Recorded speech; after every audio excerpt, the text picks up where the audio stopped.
miracle of sight. It's granted to each of us but once. In treating eye problems, many ophthalmologists look to the Phillips Eye Institute, the #1 eye care center in Minnesota. Here, highly trained physicians using the latest technology, like lasers, improve and restore sight.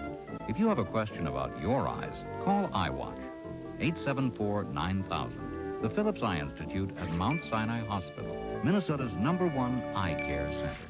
Marshal! Marshal! Somebody stole the Little Debbie! You're kidding. All of them? On the oatmeal cream pies, fudge brownies. Not the Nutty Bars and Banana Twins, too. Yep. Snack cake. He's loose again. You could have paid for them like a man, Snack Cake. They're such a bargain. The Little Debbies are just for kids. Wrong, mister. They're for everyone. Little Debbie snack cakes. By the box or single pack, Little Debbie has a snack for you. You too, Pilgrim. Entertainment Tonight on Channel 5. You'll love it. Now at 104%. Challenger, go with throttle up. The Space Shuttle Challenger is destroyed just a little more than 1 minute after liftoff. 1 minute 15 seconds. Velocity 2,900 feet per second. Altitude 9 nautical All miles. 7 astronauts on board are killed. From ABC, this is World News Tonight with Peter Jennings. Tonight, reporting from Washington. It is the worst disaster in the history of the American space program, and President Reagan has declared a week of mourning for the 7 astronauts, 5 men and 2 women, who lost their lives on their way into space this morning. Now, we know that many of you have heard the news many hours ago and may even have seen some of our extended coverage this afternoon. But many others of you, we surmise, have been at work, and thus we're going to spend virtually our entire broadcast this evening on what is not only a crushingly sad day for families, friends, and colleagues of the astronauts, but also an enormous shock to the manned space program, which before today had gone so well. Never before have American lives been lost in flight. We will try to answer many of your questions, but as of this evening, many questions remain unanswered. We begin at Cape Canaveral with ABC's John Quinones. They gathered for what turned out to be their last meal at 6:48 this morning, the ceremonial breakfast. For months, they had trained together. Astronaut Ellison Onizuka from Hawaii, the star of this mission, New Hampshire schoolteacher Krista McAuliffe, mission commander Dick Scobie, pilot Michael Smith, astronauts Judith Resnick and Ronald McNair, and payload specialist Gregory Jarvis. After 3 days of delays, they appeared tired, but quickly rejuvenated by applause as they headed for the launch pad. Scobie, followed by mission specialist Judy Resnick, Ron McNair, and pilot Mike Smith, followed by Krista McAuliffe, teacher in space, Ellison Onizuka, and payload specialist Greg Jarvis. Final preparations before liftoff. The ground crew gives McAuliffe an apple for the teacher, and wishes of good luck. Initially, liftoff was scheduled for 9:38 this morning, but again there were problems. A hard freeze overnight left ice on the launch pad, a 2-hour delay, and then NASA discovers a faulty fire detector on board the shuttle, another hour's delay while it's replaced. Finally, the liftoff was set for 11:38. A crowd of some 500 spectators, including 18 visiting school children from McAuliffe's hometown of Concord, New Hampshire, waited anxiously and then counted down.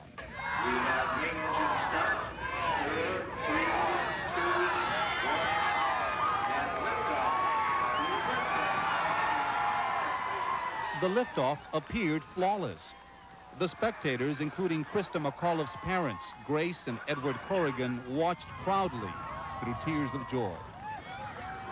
65 seconds into flight, NASA Control orders Commander Scobie to go to full power. Challenger, go with throttle up. Roger, go with throttle up. Suddenly, an explosion. Flight controllers here looking very carefully at the situation. Obviously a major malfunction. NASA loses all communication with Challenger, but the crowd still does not realize that something's gone wrong. Within seconds, Challenger disintegrates. We have a report from the flight dynamics officer that the vehicle has exploded. For the spectators and Krista McAuliffe's parents, joy turns to confusion. worry, and a realization of tragedy. The $1.2 billion spaceship, its 7 crew members, and their satellite payload disappear. I thought the flight was going fine. And then I heard them say, major malfunction. And then the person beside me said, it's exploded. And it was, I couldn't speak. It was... Within minutes, emergency rescue teams parachuted in, converging on a search area 18 miles east of Cape Canaveral. Debris continued to fall for 50 minutes and more, and obviously you can't send aircraft and ships into an area where debris is falling, where they themselves may be endangered. Late this afternoon, after 6 hours of searching, NASA reports they found no survivors. These searches have not revealed any evidence that the crew of Challenger survived. Tonight, NASA and Cape Canaveral are in mourning. Tonight at Cape Canaveral, Vice President George Bush, accompanied by Senators Jake Garn and John Glenn, both former astronauts, expressed the nation's condolences to the families of the astronauts. Bush had a special message for American school children. You must try to understand that spirit, bravery, and commitment are what make not only the space program, but all of life worthwhile. We must never, as people in our daily lives or as a nation, stop exploring, stop hoping, stop discovering. We must press on. John Quinones, ABC News, Cape Canaveral. This whole concept of a teacher in space has been important to the country, but especially to the children, as the Vice President alluded ever since President Reagan in 1984 suggested there be a teacher in space. It was going to be a very big day in Christa McAuliffe's hometown of Concord, New Hampshire, and especially at the high school where she taught. ABC's Jay Shadler was there. Christa McAuliffe's students and friends at Concord High School were ready to watch a dream come true this morning. Instead, they became witnesses to a nightmare. 2, 1, and liftoff. In the moments after the launch, their celebrations drowned out the first news of the tragedy. But the clamor turned to quiet as this picture burned itself into their memories. Reports from the flight dynamics officer indicate that the vehicle apparently exploded and that impact in the water. Some people were covering their eyes, and some people were just watching the TV set with a blank look on their face. It was really quite dramatic. At first, you know, everyone was really happy, all these smiles, and then suddenly you saw a lot of people crying in the halls, and it was really pretty sad. Just moments before, Eileen O'Hara, Christa McAuliffe's good friend and classroom substitute, had shared this haunting sentiment with a local reporter. Yeah, it's going to be hard to watch because I want her to be safe and I want her to have fun. Now the public celebration had turned into private mourning and shock. She was a part of us. She was part of a family. And just like if your sister or brother died, she'll be remembered. It was a hell, just a hell. Though Christa McAuliffe's students and friends have known her here in Concord for years, she became known to the nation when she decided to pursue her dreams. Those dreams have been sparked by President Reagan's announcement a year ago for a teacher astronaut. The search for that history maker brought 11,000 applications, but only one made the final grade. And the winner, the teacher who will be going into space, Christa McAuliffe. From the outset, she approached this mission and her training with the same ideals she brought to the classroom. Well, it was a challenge, and it was something that I always ask my students, you know, to go and seek whatever they feel they can do and reach a little higher. She wore her spirit on her face, and her hometown loved it. Difficult to say. Now they are remembering it. A special counselor will be brought to Concord High tomorrow to help students begin dealing with their loss. But perhaps Christa McAuliffe's own words echo the best advice. To follow your instincts and go for your dreams, and you know, I hope they achieve that. Jay Shadler, ABC News, Concord, New Hampshire. When Challenger was 10 miles up and 18 miles down range and that explosion occurred, we all knew a great deal about Christa McAuliffe, but we've become so accustomed to the shuttle going up and coming down now that the other astronauts on board were just not as well known to us. Well, they are today, and ABC's Stone Phillips has been looking at them. When they posed, it was like a portrait of America. Men and women, war veterans and first-time astronauts, parents, and even a classical pianist. Their commander was Francis Scobie, age 46, from Washington State, an astronaut after 22 years in the Air Force. This was his second shuttle mission. Second in command, pilot Michael Smith, age 40, a decorated Navy pilot from North Carolina. Like Scobie, he'd seen combat in Vietnam and trained as a test pilot. And like the commander, he was a husband and father. This was Smith's first shuttle mission. Mission specialist Ellison Onizuka was the first Hawaiian astronaut who believed in the benefits of the space program. There are a lot of outcomes from these projects which will affect both our society and the rest of the world. Onizuka is survived by his wife and 2 daughters. 36-year-old mission specialist Judy Resnick was a shuttle veteran, her assignment to operate the shuttle's mechanical arm. She was on board the shuttle Discovery in 1984 when a launch was aborted after the engines had fired. Gregory Jarvis was on board to conduct tests on the effects of weightlessness on liquids carried in tanks. Born in Detroit, trained as an Air Force satellite engineer, Jarvis was on his first shuttle mission. Ronald McNair, age 36, from South Carolina, brought a background in physics and laser technology to the shuttle program. This was the second trip to space for a husband and father who saw space travel as a calling for mankind. I see it as something that we must do, and I see it as something that's part of man's nature to explore. These 6, along with Krista McAuliffe, the first teacher in space, now a tragic page in NASA history. Stone Phillips, ABC News. When we come back, we'll try to analyze what happened. It isn't easy. This is World News Tonight with Peter Jennings, brought to you by Cadillac Motor Car Division and your Cadillac dealer. New developments in the evolution of the luxury car. Today's luxury car has to be aerodynamic, trim, elegant. It has to handle a driver's car, but it still has to be luxurious with obvious quality throughout. Advanced technology with functional electronics that contribute to driver comfort, convenience, and safety. Who's offering luxury cars that deliver all that? The answer is the first name you think of when you think of luxury cars. Best of all, it's a Cadillac. Tums doesn't have it. Rolaids doesn't have it. Maalox Plus does. We have what you need for complete relief of excess acid, heartburn, and gas. You need Maalox, America's #1 antacid for excess acid and heartburn, plus the #1 reliever of painful gas pressure. Both come in handy roll packs of Maalox Plus tablets and fast-acting liquid. Compared to these others, only Maalox Plus has all that, plus a great Swiss cream flavor. Get complete relief. Try Maalox Plus. Throughout the many hours today before NASA officials came out at Cape Canaveral and made an official statement, there was an incredible anxiety that many people in the nation seemed to feel about getting an answer to what had really happened. Well, the real answer may be a very long time in coming, but ABC's Lynn Shure, who covers space for us on a regular basis and has for a long time, is with us tonight in our Los Angeles bureau. Lynn? Well, Peter, all the NASA experts, those review boards, are certainly going to check all the data they can gather, and they are going to be looking at all the pictures they can see. And those are the exact same pictures that we have been looking at also, and we've been taking a closer look at those last tragic moments.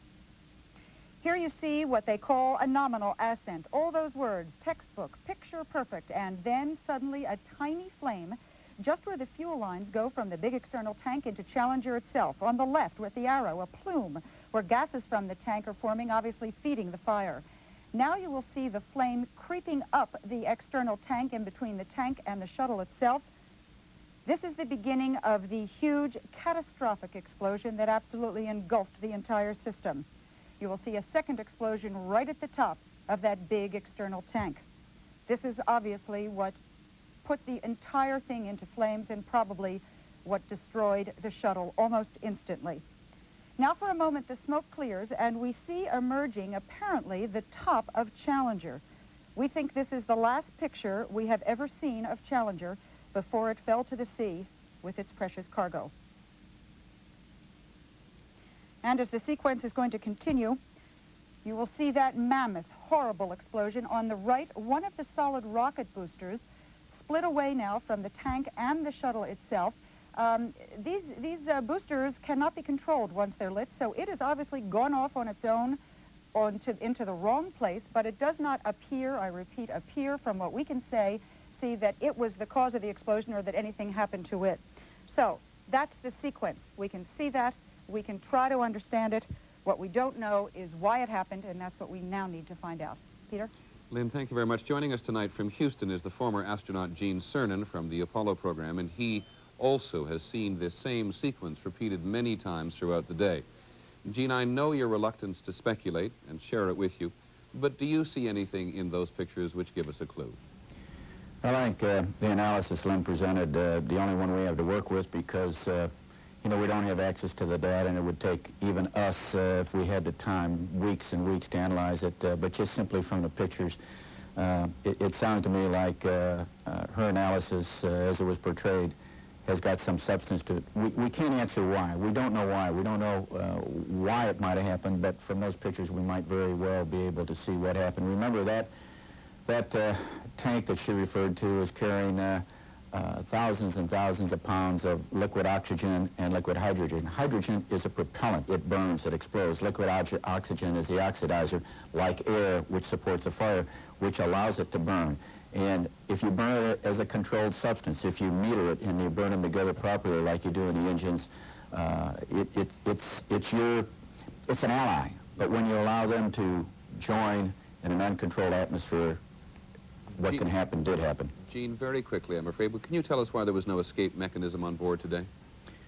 Well, the shuttle was designed early with ejection seats so that if something occurred, the crew in its first 3 or 4 flights could get out. It was a test program. The evolution of the shuttle in an operational vehicle took those seats out. The only escape mechanism, as it was planned, was that the shuttle itself, with an impending problem, one you could see coming, could get off those tanks, turn around, and land back at Kennedy Space Center. Obviously, they did not have time for that because they didn't know the catastrophe was occurring. Gene Cernan, thank you very much from Houston, and Lynn Scherf from Los Angeles.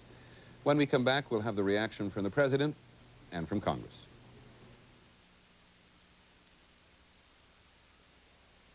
Incredible crowds have been reported at Color Tile stores this week. Why? Join me inside.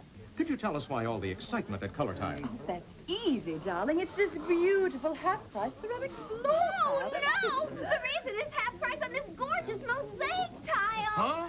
It's half price on paint and wall covering that I came after, and this cuddly little blanket for buying only 80 bucks worth. So, what are you waiting for? Color Tile's big half-price sale on right now. 3 and 4 and 5. Just one more routine to go. Oh, no. This one helps keep you fit inside. Fit inside? It's Kellogg's Bran Flakes. You get lots of fiber to help keep your insides fit and running smooth. Oh. And 100% of the iron you need each day. How do they taste? Really good. Come on, you'll like this exercise. You just lift the spoon. Ooh. Kellogg's Bran Flakes does the rest. Kellogg's Bran Flakes. Take care of the inside.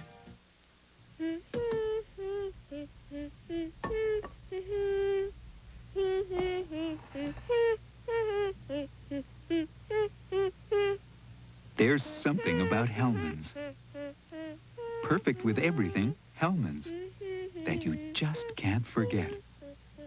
So thick, so luscious. Hellmann's Real Mayonnaise. Bring out the Hellmann's and bring out the best. In official Washington today, the reaction has been much the same as anywhere else in the country. Shock and disbelief and sorrow. The President took the unprecedented step of postponing the State of the Union message, which he was due to give to Congress tonight. He will give it next week. He did go on television late this afternoon to comfort the nation. ABC's Sam Donaldson at the White House. The flag was lowered at the White House and other government buildings late this afternoon as President Reagan led the nation in mourning with a short address from the Oval Office. Nancy and I are pained to the core by the tragedy of the Shuttle Challenger. We know we share this pain with all of the people of our country. This is truly a national loss. The day began with the president conferring with congressional leaders about his State of the Union message scheduled for delivery tonight. When he heard the news of the shuttle disaster, his first thought was to go ahead with it. You can't stop governing the nation, Mr. Reagan told a group of reporters.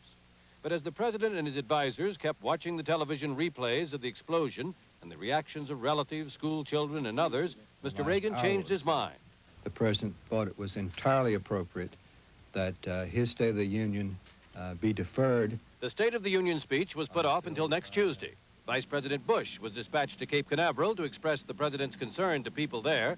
And Mr. Reagan, in his own remarks, tried to explain to the school children who had watched the explosion, he said, why such things happen. I know it's hard to understand, but sometimes painful things like this happen. It's all part of the process of exploration and discovery. It's all part of taking a chance and expanding man's horizons. The future doesn't belong to the faint-hearted. It belongs to the brave. This was to have been another night of triumph for the president, who had planned to tell the Congress and the nation how good things are in the country. But the shuttle disaster has changed all that.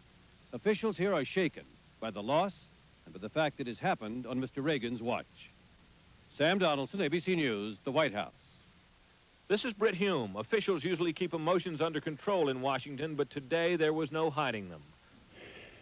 Well, it's very difficult for me to talk about it because these were my friends.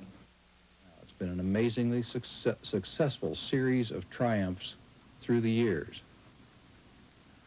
But it also is fraught with the possibility of tragedy, and that's what we came up against today. There were some calls to rein in NASA. I think that some limit has to be placed on the PR that NASA indulges in. I think the policy of sending civilians into space obviously had better be reevaluated. But that seemed a minority sentiment. Let us remember, in silent prayer, those who were involved in the spacecraft shuttle accident just a few minutes ago. Now their names become history. But that drive of the human spirit will not die. In that flash and fire, it will be reborn again in other young men and young women who will read about them and learn. Florida Congressman Nelson, who returned aboard the shuttle Columbia just last week, had lost none of his enthusiasm. This is part of what you understand is part of the risk that you're taking. Of course I would go again, even if it were tomorrow. I would go again tomorrow. If NASA would let me go, I would go again. Unlike another costly and dangerous program, the military, the space program has always been popular here, seeming to represent something Americans like to think is theirs, the future. This tragedy may shake that feeling, but if today's reactions are a guide, not for long. Britt Hume, ABC News, on Capitol Hill. Well, this tragedy has had repercussions well beyond the borders of the United States. When we come back.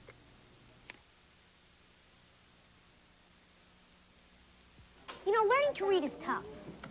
I learned back when I was 6, well, maybe 7. But these kids are already reading in kindergarten. It's because of this really neat learning program called Writing to Read. It's from IBM. Now, it takes words a kid can say, and they can say a lot, and teaches them how to write and read them. Say, turtle. Turtle. Type, turtle. The computer helps them. It's fun. Can a fish ride in a wagon?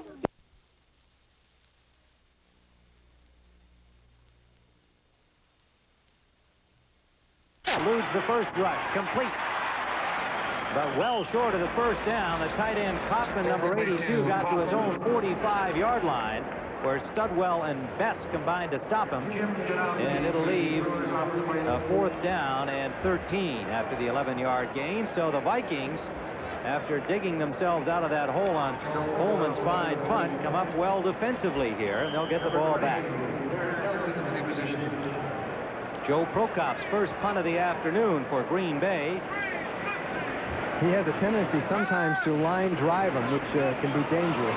He bobbled the snap, and the left footer nails it. It comes down at the 12-yard line. Darren Nelson hoping it goes over the goal line, and it just did. Nelson let it go, thinking that he had the right bounce on the ball, but it nearly stopped at the goal line. He thought he was playing in Minnesota where they have an artificial surface. 6:07 to go, first half. Technology is taking over the world. You can keep up with it, or you're going to be left behind. That's why I joined the Army. From microchip circuitry to laser technology, the world's largest school for high-tech skills is the Army. Bravo, go active. Bravo, lock, 05. Be all that you can be. I don't intend to get left behind. Find your future in the Army. There was a time when you wouldn't walk down Beale Street after dark. Now, it's a show place. Good night. thanks in part to a plastic developed by Phillips Petroleum called Riton. The Riton reflector in these lights spreads light more evenly over a wider area. And that's brightened things for everyone on Beale Street. That's performance. From Phillips Petroleum, you'll find performance in everything we make. This Bud's for all you guys who know it's how you play the game. This Bud's for you. There's no one else who makes the moves the way you do. Come your way. So here's to you. For all you do, the king of beers is coming through. Yeah, just for you. That distinctively clean, crisp taste that says Budweiser. For all you do. This Bud's for you. The Redskins and the Giants will collide in a big NFC East showdown. Or the Cardinals take on the Steelers among the regional games next Sunday on CBS Sports. Well, there's our action next week. Tampa Bay at Miami. And, of course, Hugh Green now playing on the other side with the Dolphins in that game. St. Louis at Pittsburgh. Louis Lips, the exciting receiver for the Steelers. 49ers at Detroit. It all starts at 12:30 Eastern Time with the NFL Today. First down from the 20-yard line on the touchback. The Vikings trailing 7-0, have not generated any offense. The missed field goal by Stenerud, the closest they've come. Kramer with time, and he hits the tight end. Jordan, he lost the ball. Recovered by the Vikings. And Steve Jordan got a case of the dropsies here this afternoon. Leo Lewis, the wide receiver, number 87, recovered the football. First down on the play by the Vikings. Okay, you'll see Jordan come down the field, and what happened during this play was that Kramer had some problems looking for him. See the linebackers in front of him? The official gets in the way. He's waiting for Jordan to clear, and then finally hits him through there, and this is the second time that Jordan has fumbled. He had the ball. Oh, he was trying to lateral. He tried to lateral to Leo Lewis, that time on his way down. And it was Mike Douglas who had the hit on Jordan. So it is first down, Minnesota. Quick pass to Jordan in the flat. He shakes off a tackler, and Jordan has another first down for the Vikings out to their 48-yard line, where Tom Flynn, number 41, made the tackle for Green Bay. This was a case where Mark Murphy, number 37, had to come over on the coverage, and Jordan got a couple of steps right away because the pass came so quickly, and Murphy's going to miss the tackle here. Nice cutback by Jordan. He goes down the field and finally knocked down by Flynn, but the Vikings are now on the move with those medium-range passes that Tommy Kramer is so good at. Well, their field position hasn't been very good. They've been starting from their end of the field most of this first half. Now they're up where they can operate a little. Nelson slips and picks up about 3 over the 50 into Green Bay territory. Kramer is 6 of 9 passing and 62 yards at this point. Now for an NFL update, let's go to Brent Musburger in New York.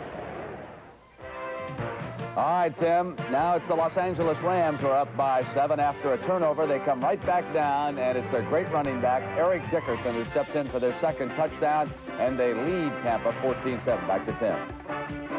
39 remaining in the first half of that game, and 4:09 remaining here at County Stadium in Milwaukee. Kramer to throw on second down. Out in the flat again to Jordan, dropped the ball. So the graduate from Brown is having some problems here this afternoon. Third down, number 83, and they consider him the most improved player. In fact, that was Tommy Kramer's assessment, Johnny, when he asked him that yesterday. He said he's the guy who's really come on since joining the team out of Brown 4 years ago. And he's getting a lot of action today. They usually spread the passes around a little more. We haven't seen too much of Anthony Carter. I guess his hamstring is bothering him a little bit. He's in the game now. Yeah. We note we'll be watching for him with Lewis and Jones, 3 wide receivers on third down. Jordan was the club's leading receiver with 21 coming into this game. Screen pass for Darren Nelson. He gets the block. He's got running room and has a first down, chased out by Anderson, but gets to the 40-yard line of the Green Bay Packers. And the block came from the center, Dennis Swilly, to spring him down the sideline. And it was Carl Swanky who came up with the key block on Robert Brown. As you can see, the screen sets up. Nelson just goes out in the flat. Now, Brown is chasing, and here comes Swanky peeling back, 67. He gets the key block as Nelson turns up the field and goes. Swilly, I'm sorry. That was Swilly. They both start with a W. Willie Swanky. Willie Swanky, okay. And they're the same number. Yeah. An easy mistake. I'm surprised I haven't made it yet. First, give yourself a chance. Darren Nelson breaking up the middle, gets to the 30-yard line, close to another Vikings first down, a gain of 9. Let's see where they spot the ball. It's going to be just short, it would appear, from here, because the ball is right on the 30-yard line and the marker just beyond. 3:37 remaining first half with the Vikings threatening to tie. As you saw Nelson go right up the middle, and he does like to run up the middle. Tom Flynn on the tackle for the Pack. Brown and Nelson. We haven't seen Alfred Anderson in action yet, carrying the ball for Minnesota today. Out of the slot comes Mike Jones, number 89, in motion. This is Brown trying to get wide. Good defensive reaction by the Packers. Mike Douglas, number 53, forced him inside and then got in on the tackle with Ezra Johnson, number 90. No gain on the play. In fact, it'll be a loss of about the length of a football. Yeah, good play by Michael Douglas. That time he got away from Nelson, who was blocking instead of running that time, and made a heck of a play. So we have a third down situation with about, a yard to go? Yes, a little less than that. Martin comes in defensively, the big man on the nose, number 94. Charlie Martin. Mark McDonald comes in, the rookie, to add an extra blocker on 3rd and short. And they give it to Ted Brown, and Brown is stacked up, and he is stopped short of the first down. An aroused Packer defense, it would appear, has made another big play. Tom Flynn, the safety, came diving in, number 41. Randy Scott was there. Everybody was there. That's what you call gang tackling. They're going to measure, but it would appear from our view here on the near sideline of the sticks that he is short. So it'll bring up a 4th and short situation for the Vikings with 2:26 on the clock at the Green Bay 30-yard line. Yeah, it looks like it's about 3 or 4 inches short. Now the Vikings look over to Bud Grant. Bud Grant has not sent out Stenerud yet. And here's the play, and you can see there were a whole bunch of Packers in on the tackle. You've got to give everybody about 1/8 of a tackle. They were all there. Scott and Johnson. Vikings will go for it, and Forrest Gregg is saying, hey, you gave them too much. The ball should have been on the other side of the 30. He's got a point. They got too many men on the field. In fact, where they placed it, they've got first down yardage. The Packers had an extra man. Brown this time gets the first down. Ted Brown, number 23. Forrest Gregg had a point there. He was indicating to the officials that when they replaced the ball, they advanced it by about, well, I would say at least the length of the ball and maybe a little more. So it shortened up the run for Brown, but Brown had plenty anyway. He sure calmed down in a hurry, didn't he? Now he seems so relaxed. He's going to worry about the next situation. Forrest Gregg says his team has taken him on a roller coaster. They've played well at times and played terrible at times, and he wants consistency, and he says there's a sense of urgency for that. 2-minute warning. Green Bay in front, 7-0.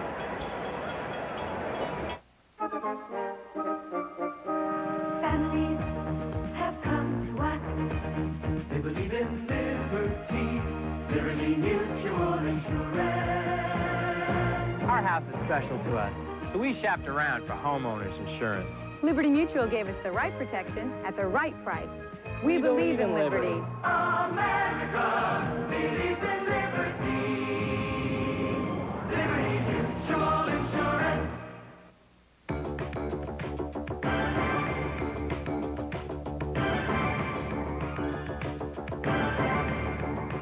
The Honda Prelude SI. We haven't put all the fun at your fingertips. There's a little something for your right foot.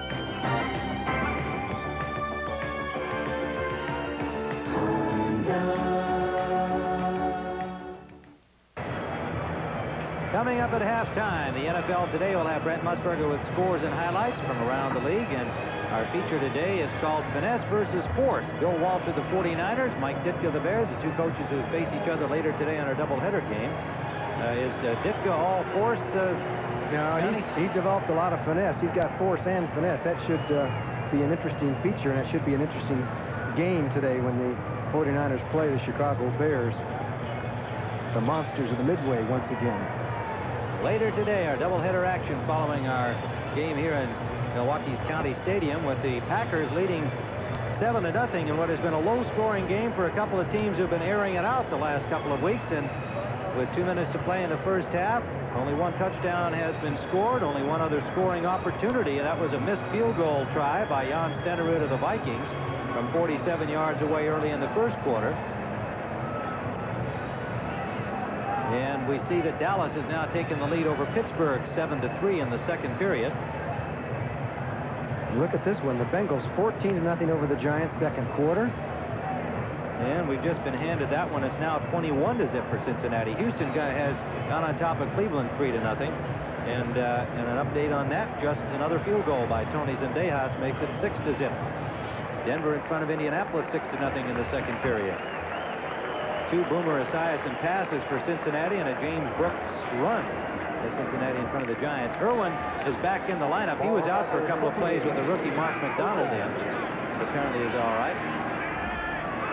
So, with 2 minutes to play, the ball in Green Bay territory at the 29-yard line. Jones in motion back toward the ball. Play action. Kramer has lots of time. Good fake. And he throws it to the short man, Brown, on the backfield. Brown shakes off 2 tackles and barrels his way inside the 15 to the 13-yard line of the Packers, and a first down, Minnesota. Tim Lewis put the stop on him, number 26. And what a play by Tommy Kramer, because Brown must have been his 4th choice as a receiver. He's looking downfield, trying to find Lewis or somebody else open. He can't find anybody, and Brown is the safety valve. He just checked out of the backfield, and then he puts on a couple of nifty moves here, a little dipsy-do, and John Anderson is out of it, and then Brown just takes off down the field and makes a big gain out of a little teeny pass. First down at the 14-yard line of Green Bay. 1:14 to play first half. For the corner, open is Jones, touchdown. Mike Jones, number 89. And the same way the Packers scored with that corner pass, leading him perfectly, and a nice turnaround by Jones reacting to the ball. A 14-yard touchdown. Minnesota on the scoreboard. He certainly did a good job as he faked to the inside. Watch him look to the ball the inside and fake Mark Lee, and Mark Lee turned, and then he just dipped back out to the outside. Jones did for the nice reception. The pass was right on the dime. One-on-one out there, and that's what any wide receiver will take when he can get it. It'll be Jan Stenerud for the point after try. Coleman will hold with 1:09 to play here in the first half. The Vikings finally get something on the scoreboard. And Stenerud, the former Packer, nails it through here at Milwaukee's County Stadium, and we have a tie football game. 1:09 to play. You know, we haven't had a penalty yet in this entire first half. We'll be right back. Strength, pride, tradition. For centuries, the Clydesdales have been known as a special breed. Today, the Clydesdales symbolize Budweiser's dedication to quality, superior ingredients, exclusive Beechwood aging, and a distinctively clean, crisp taste only Budweiser can offer. Quality taste, because this Bud's for you. Radio Shack knows when you're working for the future of your business, you need the high performance of the Tandy 2000. The performance to manage your business. The high performance to create and design. And the performance to market and sell. The high performance of the Tandy 2000 can meet your needs today and tomorrow. Tandy computers in business for business. Only at Radio Shack.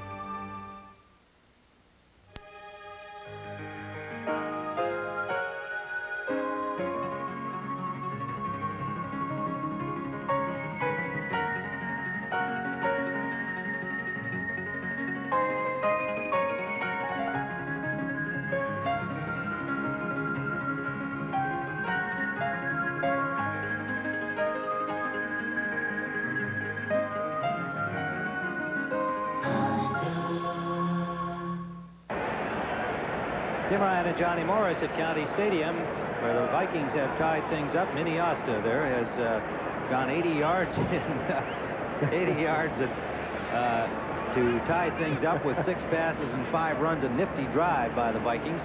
And we've got a tie football game at 7. And if they close this out with a minute 9 remaining without a penalty in this final minute 9, it's going to be a rare occurrence. Art McNally from the league office supervisor of officials is here and tells us he can't remember the last time that happened, so it is a rare occurrence. Still got 1:09 to go. Gary Ellis for the Packers is tripped up on a nice flying tackle that got over the 20 to the 25-yard line. And it was number 30, Isaac Holt, who made the tackle on him.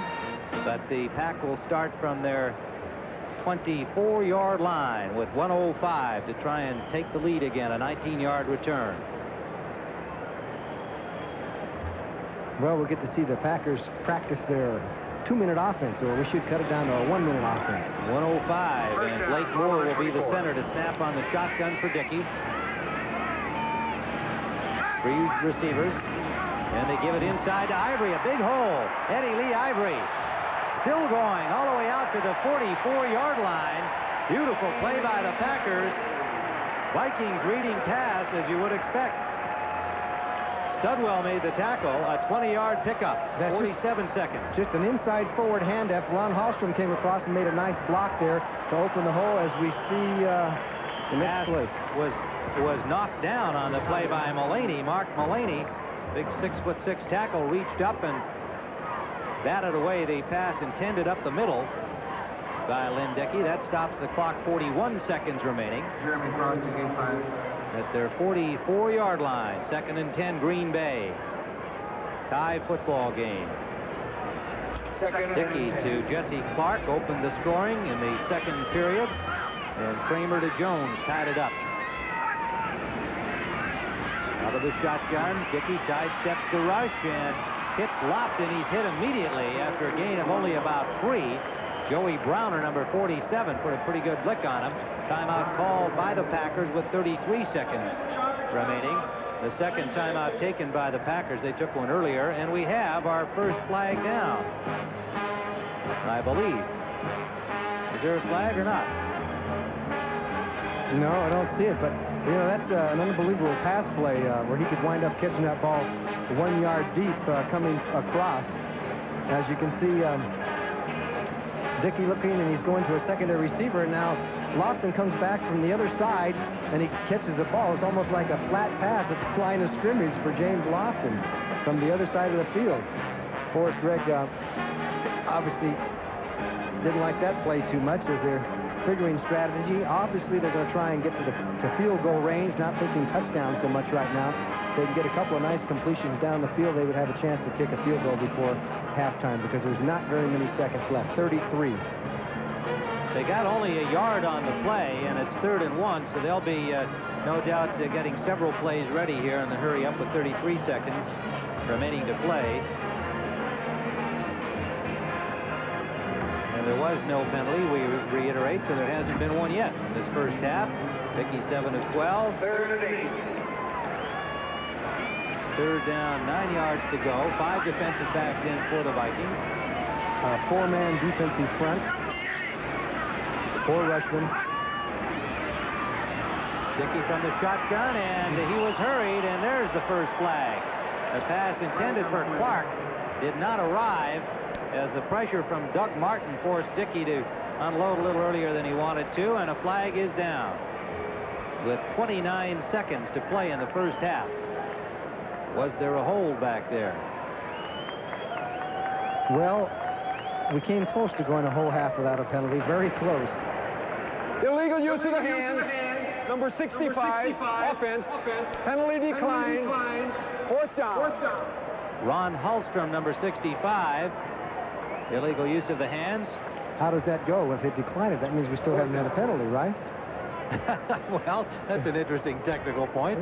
I'd say that the penalty was called and there was an infraction. So yeah, but no you just want yardage. to get through this half without a penalty and have a little history. That's all, if it is indeed history.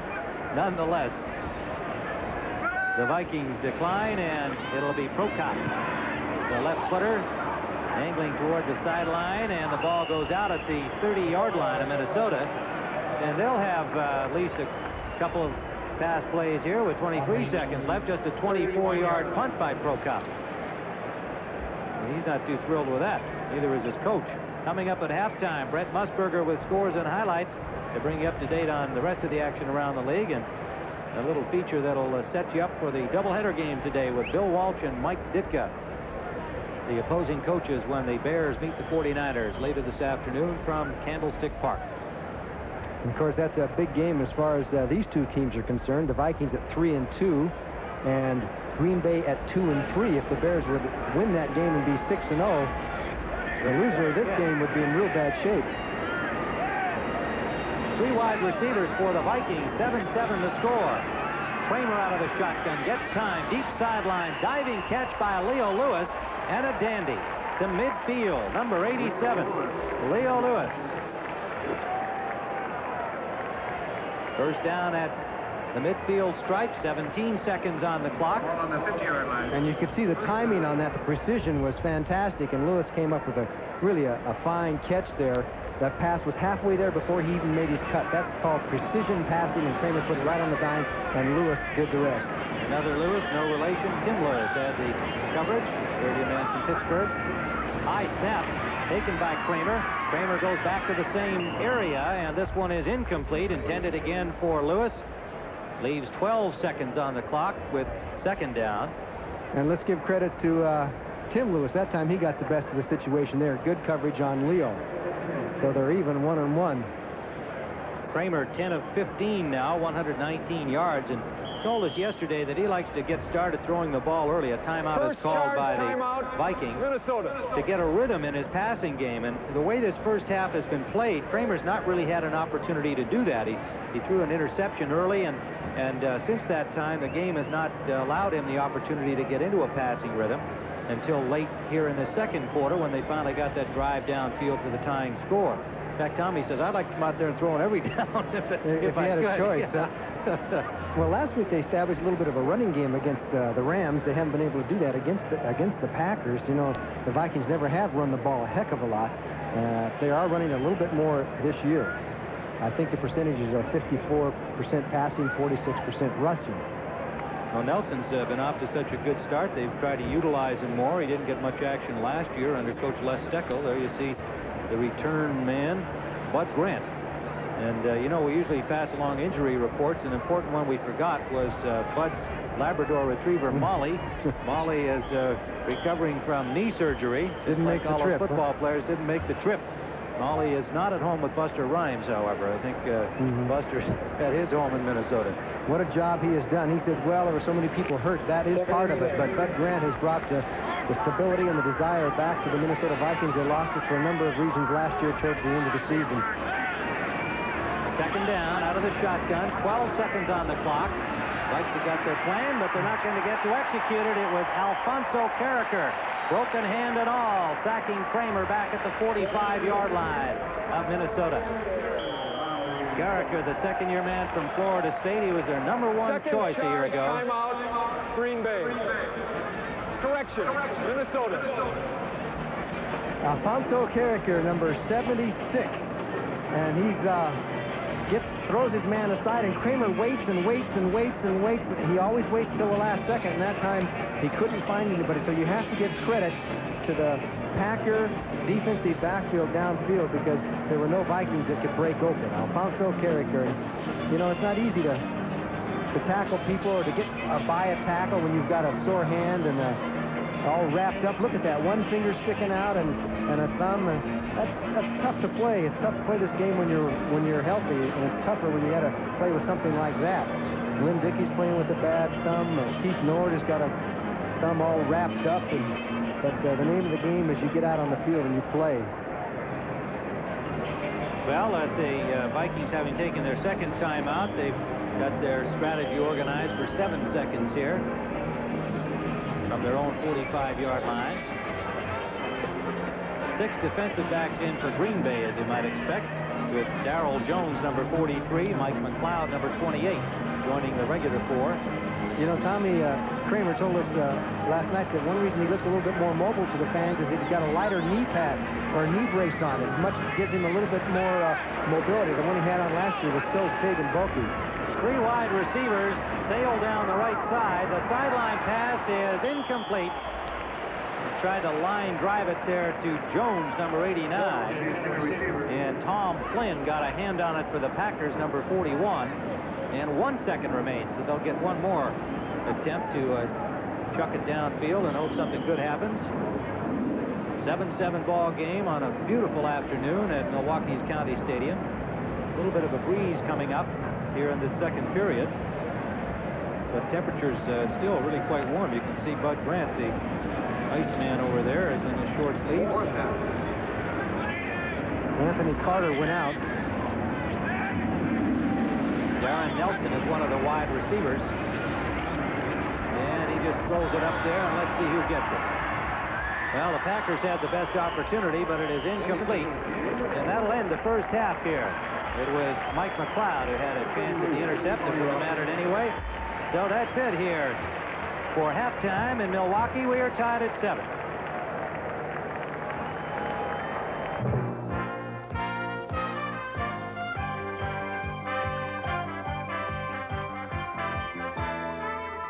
CBS Sports coverage of the National Football League is sponsored by Honda, who invite you to see the new Accord hatchbacks and four-door sedans at your local Honda dealer.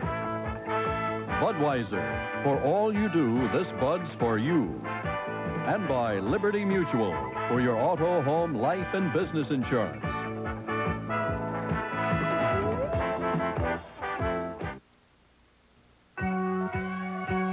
When it's freezing cold and the sirens blow and the mercury's down to 20 below, you don't need problems, you gotta go. That's why America goes with Prestone. A fresh fill of Prestone 2 antifreeze fights freeze up and rust up, too. A radiator could look this bad after just 10,000 miles of driving on weak, neglected antifreeze, while the Prestone radiator looks this good. Get the Prestone difference. America goes and goes and goes with Prestone. Most people rent a truck over the phone, a truck they haven't seen or driven. Now, that can be risky unless you ask the right questions, like, how old is my truck? Does it have power steering, automatic transmission, air conditioning, a radio? You didn't get all those questions? That's okay. Just ask for the truck that's the same color as your yellow pages, Ryder, and that'll answer all your questions. Ryder, the right move. Monday on Scarecrow and Mrs. King. I want you to spy on Lee Stetson. Amanda's loyalty is tested when a triple agent secret could bring down the entire agency. Run for it! And Allie gets more than she paid for when her job ad ends up in the personals. This guy sent his picture. It's not of his face. Then the music, the magic, the excitement. It's country music's biggest night of the year. Anne Murray and Chris Christopherson host the Country Music Awards live from Nashville Monday.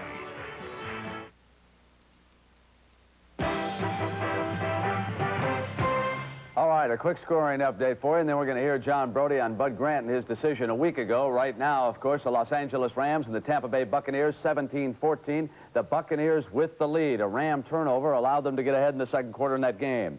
Denver 6, Indianapolis 3 as the Broncos miss an extra point in that game. Buffalo kicks a field goal. They lead the Patriots by that margin in the second. Washington running it up on Detroit. Perhaps the Redskins have turned it around. John Riggins has scored 2 touchdowns and rushed for 68 yards. Houston is shutting out Cleveland. 2 field goals by Zindehaus in that game. Philadelphia over St. Louis. The Eagles, tougher than expected today, 13-0 in the second quarter. And the Dallas Cowboys, White to Dorsett, 57 yards. The Cowboys lead the Steelers by 4 points. The Giants come up flat after losing to Dallas. It is now 21-3 Cincinnati. They are in the second quarter. Minnesota and Green Bay, of course, the game you're watching here, and they are tied at 7. But I want to turn back to last week because, you know, Bud Grant bears the name of a very famous Civil War general. And last week in Los Angeles, he reminded us of another great general, MacArthur, who once said, "There is no substitute for victory." In the closing seconds against the unbeaten Rams, Grant declined to kick an automatic field goal that would have sent the game into overtime. Instead, he made a bold bid for a touchdown. This seemed like the best way for us to win the ball game. 1 tick of the second on the clock, 1 yard to go. They make it or they don't. It's a last shot deal, and either you make it and win, or you get stopped and you lose. The ball's on the 1 yard line. With time running out on the 1, the Vikings try to pass and fail. Then Grant faced the big decision. Kick the field goal to tie, or roll the dice for the victory. On the sideline, you don't have the time to call a board meeting and take votes. You got a chance for the victory right now, and you just go and you try to make it. There was no question in our mind, really no thought of kicking a field goal from the 1-yard line. It's outside of 1.5 yards, and they're not going to kick it. They're going for the win. If we can't make a half yard or a yard, which it was a full yard, and we don't deserve to win the game anyway. When they lined up for it, of course, my reaction was as everybody else's. Oh, God, he's going for the win. With 1 second on the clock. Nelson up over. I don't believe he got it.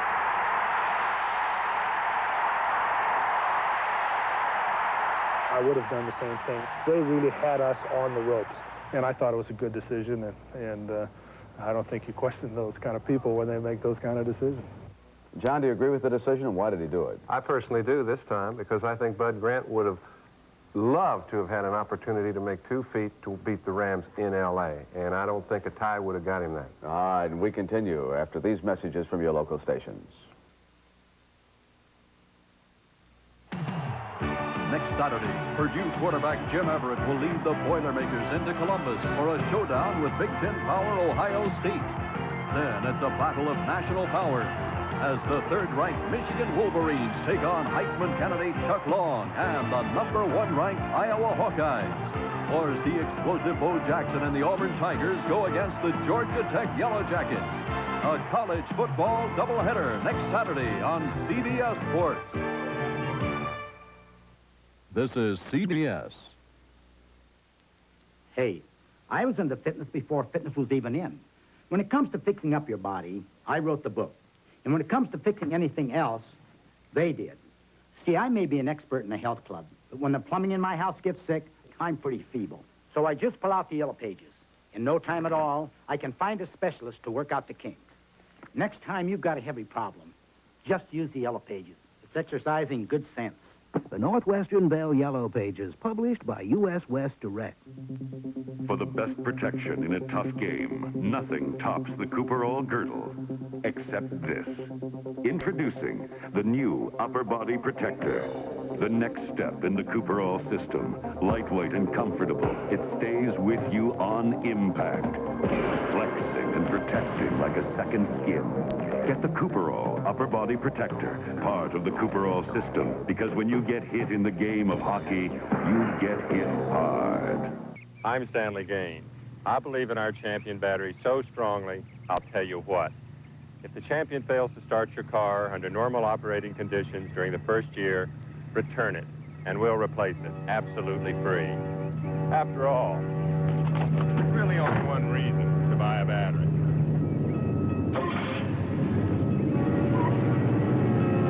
To start your car. The new Champion. For the nearest dealer, call Northern Battery Corporation. WCCO Television, Minneapolis, St. Paul. Welcome back to New York. As you know, of course, the big one still to come here this afternoon on CBS, the unbeaten Chicago Bears against the defending Super Bowl champion San Francisco 49ers. And Irv Cross, when the season began, you told me the 49ers are the top power in the NFL. Well, a lot of people still feel that, Brett, but you know, the undefeated Bears are being touted by some as a new power in the NFL. But Coach Mike Ditka remembers all too well what happened the last time he went up against Bill Walsh and the San Francisco 49ers. Now, Wayne Walker reports on how the two coaches have fared since they last met in last year's NFC title game.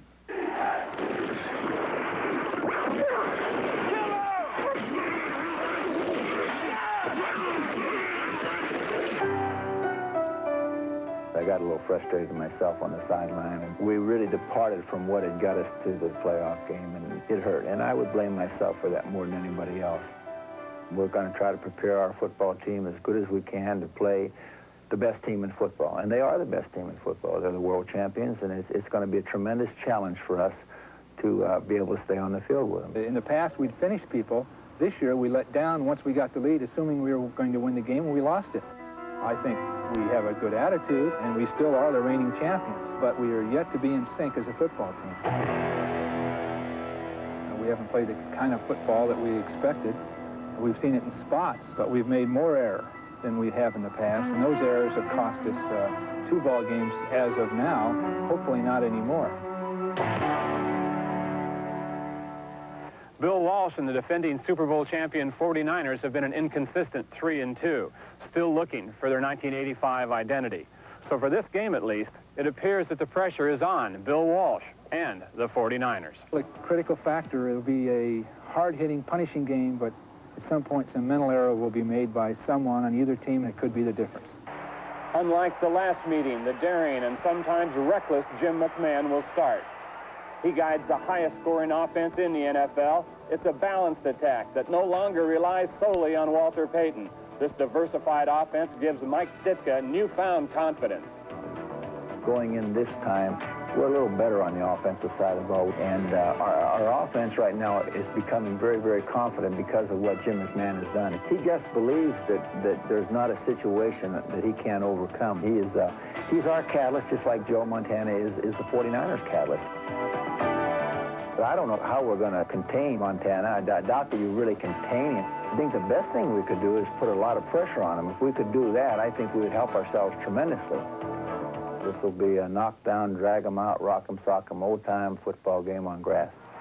They allow you to sleep, and then they hit you in the head with a sledgehammer. And we're going to have to stand up and match them physically as well as mentally on all sides of the ball.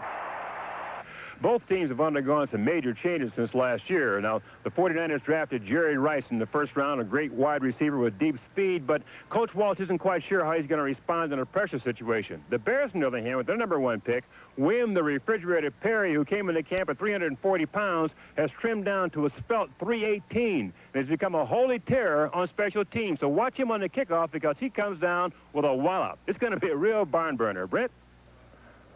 All right, Eric, thank you. John Brody, you told me this is the kind of game in which a star suddenly emerges. I think it's very true so many times, and I look for Jerry Rice to have a big day. He'll get a lot of chances one-on-one. If the 49ers are going to win, I think he has to have a big one. You've got a lot of respect for the Chicago Bears right now.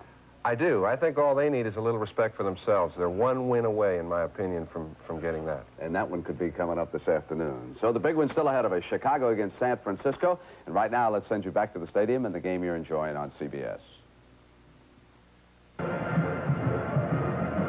Back at County Stadium in Milwaukee, it is 7-7 at halftime, a little lower scoring than we expected. Tim Ryan and Johnny Morris here at County Stadium, where the sun has gone behind where we're sitting and the breeze has come colder. And that gorgeous afternoon has become a little colder. And Johnny, Art McNally, the NFL supervisor of officials we mentioned earlier, was here, and he says that you had it right, that the fact that they declined the penalty means that officially we had a first half of play without a penalty that goes into the books, and he can't remember the last time that happened, so that's kind of interesting. It was called against Ron Hallstrom in the final seconds, only one, declined by Minnesota. Well, now, of course, we expected more scoring, as we said. It didn't come really until the second quarter after a missed field goal by Stenerud, but then Minnesota got on the, Green Bay got on the board first after the interception by Mark Murphy set up the touchdown pass from Dickey to Clark. Yes, and it was a perfect pass and a perfect catch that did it, because you can see Jesse Clark come out of the backfield, and he just takes off into the corner of the end zone, and it was Lynn Dickey's job to get the ball up and over, and watch Jesse just put his hands out there and catch it on the fingertips, as Teal could do nothing about it, and that was it.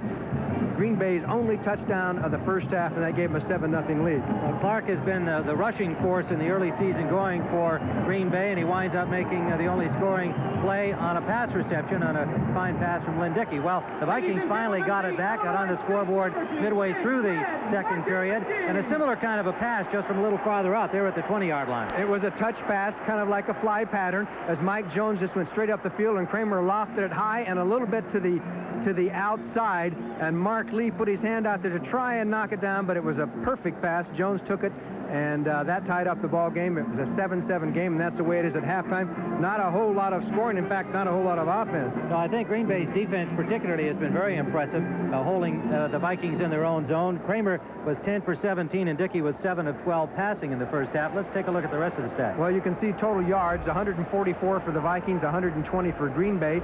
Time of possession, 14:22 to 15:38. So as you look at the statistics and the first downs and everything else, they're just about as even as the score is, 7-7. That's the case, and I'm going to shiver my way back up to the broadcast booth here. The teams are coming on the field, and we'll be ready for the second half of play at Milwaukee's County Stadium, tied at 7 in just a moment. At Georgetown, there was an NCAA title. At the Olympics, a gold medal. And upon graduation, a job in New York.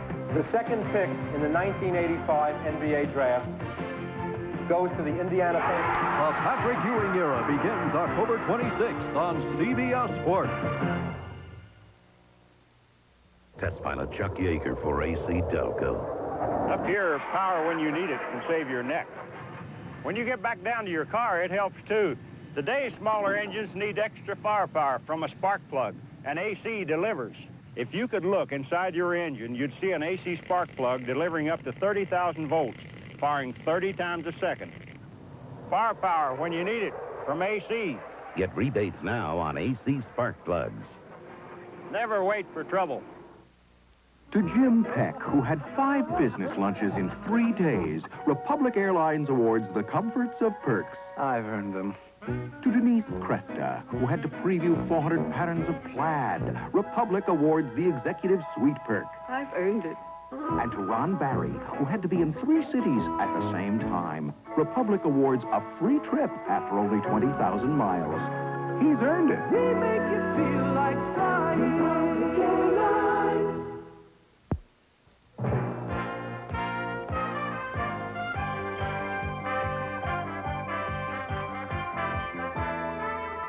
CBS Sports coverage of the National Football League is sponsored by Chevrolet. It's 1986 at your Chevy dealers now. Live today's Chevy. Old Milwaukee and Old Milwaukee Light. It doesn't get any better than this. And by GTE. We can do business with your business. Tim Ryan and Johnny Morris, we're ready for the second half kickoff. Al Del Greco for the Packers to our right. The deep man is Darren Nelson for the Vikings. Again, if you joined us late, Buster Rhymes, if you're not in the Minnesota area and don't know what happened to the outstanding rookie from Oklahoma, he, as I call it, is out of bounds. Rhymes missed a couple of days of practice last week, and when he did show up on Friday, Bud Grant said he might as well take the game off, and they're going to talk on Monday, and we'll see what happens there between Coach Bud Grant and the outstanding young rookie Buster Rhymes. Well, the ball went out of bounds on the kickoff. Also, the Packers were offsides. Team, penalty is declined. We have a free kick out of bounds. Still no penalty. On this next kickoff. Well, Paul Newman, our statistician, had looked up to see when the last time we had a full game without a penalty. It was 1940, what he discovered. So we're still on course with 2 decline. I don't know if I really buy that. If a penalty has been called, even though it doesn't go into the books, nonetheless, there was an infraction. But that's kind of fun. Let's see how far we go before we have one that counts. They'll kick it off from the 30-yard line. Del Greco, number 10, for the Packers, and Rufus Bess with Maurice Turner and Alan Rice are the deep men for the Vikings. I think we said that was Nelson, the deep man in the middle. It is Bess, number 21, not Nelson, number 20. Look at all that tape on his feet there and checking out that turf there. Some of the players are using different type of shoes with longer spikes. And notice the sun, see his hands up on his forehead. That sun still is a problem, and the ball is going right to that corner. Let's see if he sees it. He's got it. At the 11-yard line, Rufus Bess. Bess shakes loose. Flag is down, but Bess gets all the way out to midfield to the 49-yard line. A flag on the play. The kicker, Al Del Greco, had to push him out. Good burst of speed by Bess and a 39-yard return. And let's see who picks up the penalty. I don't think we're going to get one declined this time. Holding number 99. They'll take the penalty. First down. David Howard, reserve linebacker, number 99, rookie from Cal State Long Beach, is the culprit, and it'll be spotted back at the 22-yard line. So a good return by Bess, negated somewhat. Bess has been quite a story for the Vikings as a cornerback who was picked up on waivers from Buffalo and has really done a job. Well, you can see in that first down situation in the first quarter, neither team able to really generate a lot on first down. In the second period, the Vikings got it going somewhat on first down, wound up getting a touchdown. Nelson and Brown are the running backs. Ted Brown goes in motion. On first down, Kramer to throw. It's complete. The tight end, Jordan, And he has it out near the 30-yard line for a gain of maybe 7 on the play. Mark Murphy, the strong safety, number 37, and we'll call it an 8-yard gain. 2nd and 2 for Minnesota, just inside their own 30-yard line. 7-7 the score. We are just underway in the second half in Milwaukee. On the 30-yard line, 2nd and 2. Jordan has caught 5 for 49 yards. He's also had a drop or 2 and a near fumble loss. But he has been the main receiver for the Vikings through the first part of this season. Darren Nelson, the ball carrier, has the first down for the Vikings. Out to the 35-yard line. Murphy and John Anderson, the linebacker, number 59, made the tackle. So the Vikings advance out where they can breathe a little from their 35. Opening offensive series in the second half of play. And Tommy Kramer, healthy. He has missed 20 games over the last 2 years. Brown in motion again, and a quick pass in the flat to Mike Jones, dropped immediately. Good coverage on the play by Mark Lee, number 22, as the Vikings had the flow going out to the left and threw it quickly out into the right flat. But Lee was doing business at home and made the stop. And he had to, because he was out there all alone on Jones. It was a one-on-one situation. No safeties around. If Jones breaks this tackle, he goes for a touchdown, as Lee kind of stumbled and slipped, but he makes the tackle one-on-one and keeps it to a medium gain, 5 yards. 2nd and 5. Slot formation right. Now Jordan sets up on the wing right and goes in motion. Vikings show a lot of motion out of all formations. And the pass intended for Jordan, but the coverage by the rookie Brian Noble, number 91, prevented Jordan from getting loose, and Kramer threw it over his head. Now, Brian Noble, the number 4 pick, is a 6'4", 250-pounder at linebacker. And yesterday at the Packers practice, we were watching him and the other linebackers working on that Vikings motion. And here's a rookie just seeing a lot of this stuff for the first time. And in that particular play, he knew exactly what he was supposed to do. He was on the case. And he was one of the players that was out there testing the dirt and the turf, and he put the long spikes on. He said, I don't want to lose traction. Minnesota 2 of 7 today on 3rd down. Let's see what they do out of the shotgun here.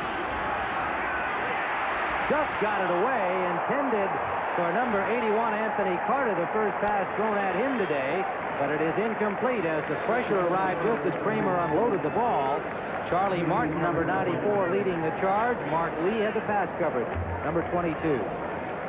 So again, the Packers hold, and this has really been the key so far for them today. They have been very good on 3rd down, as those numbers we showed you would indicate. And once more, they stop the Vikings. Coleman into punt. Flynn is the deep man inside the 20 of Green Bay.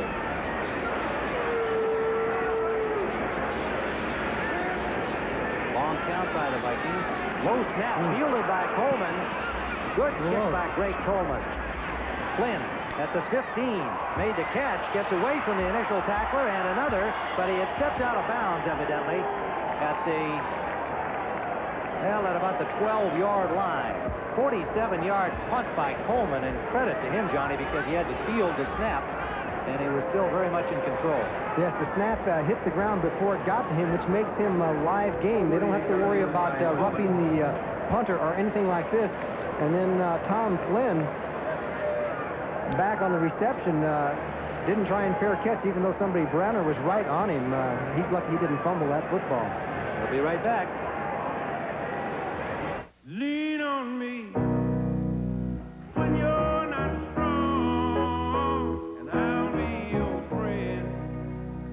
I'll help you carry on, for it won't be long till you're gonna need somebody to lean on. When you need a truck to lean on, nothing works like a Chevy truck. When a businessman is waking up in, say, Los Angeles, his main office in New York is already well into its day.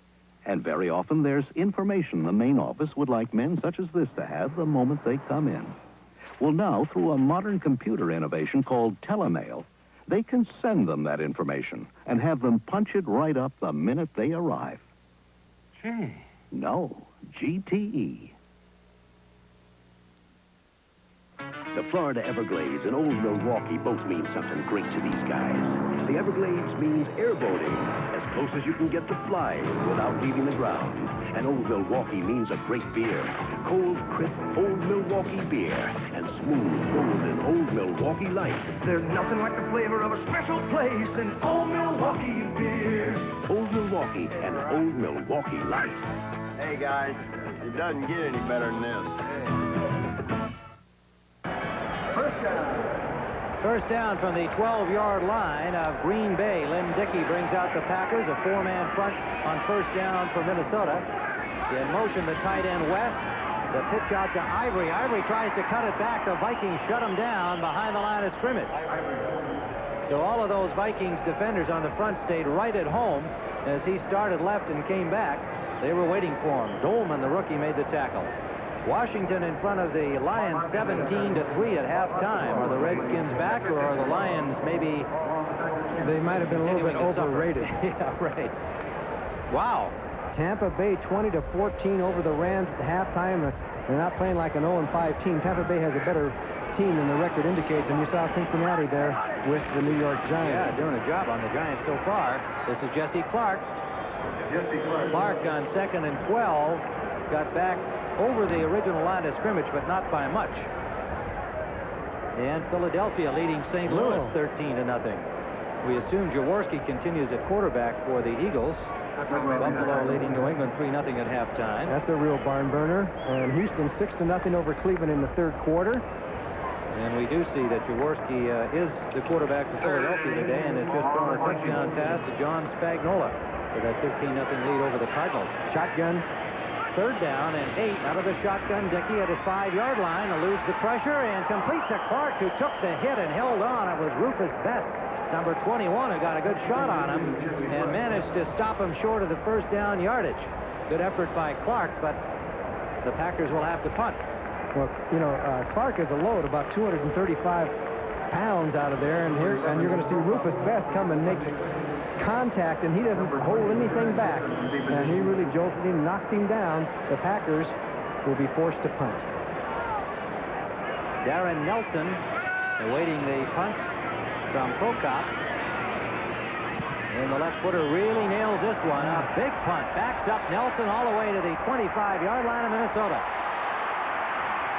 And he is dropped at the 27. And it was number 42, Gary Ellerson, the rookie running back, making the tackle for Green Bay. We'll be back at County Stadium in a moment. Sometimes getting car financing turns out to be one long hassle. What kind of car did you have in mind? A Fiero. Oh, an Italian car. It's a Pontiac from General Motors. They make Chevrolets, Oldsmobiles, Buicks, Cadillacs. GMC trucks. This is none of my business, but those are not Italian cars. Make it easy on yourself. Finance your car or truck right at your GM dealer with GMAC. You understand, we do have to know what you want to do with all these cars. Nobody knows more about financing and leasing cars than GMAC. The beef goes on. McDonald's beef goes on. Your big beef, pure beef, hot and lean. Oh, the beef goes on. You're 100% pure beef machine. Oh, yeah, the beef goes on. From Big Mac to quarter pounder, lean and hot. Your big beef taste just won't stop. It's a good time for the great taste. For McDonald's, the beef goes on. When it's time for fun, take it on the run. Introducing today's Sprint, the import from Chevrolet that loves to run. Loves to save, loves to run. Grab a Sprint, share the fun. Sprint's 3-cylinder overhead cam engine combines extraordinary mileage with zippy performance. And with Sprint's low sticker price, the fun has just begun. Today's Sprint, it loves to run. Drive today, Chevy. Live today, Chevy. Chevy. I'm Jack. Tonight, You're out of luck, Arthur. Jessica's embroiled in the world of soaps. Felix deserved to die. Lloyd Nolan, Gaston. Murder? She wrote. Love that Angela. Tonight, Murder, She Wrote. And 60 Minutes precedes, followed by Tracy Lake of Fox and Crap with John M.D. All tonight on CBS after you've had enough football with the Bears and 49ers still to follow. on our doubleheader action this afternoon. First down, Vikings from their own 27-yard line. Play action. Kramer has room, and he's going to run it. Good coverage downfield, and Kramer took it out of bounds. Picked up about 2. Kramer running out of bounds. He says, I'm not a runner.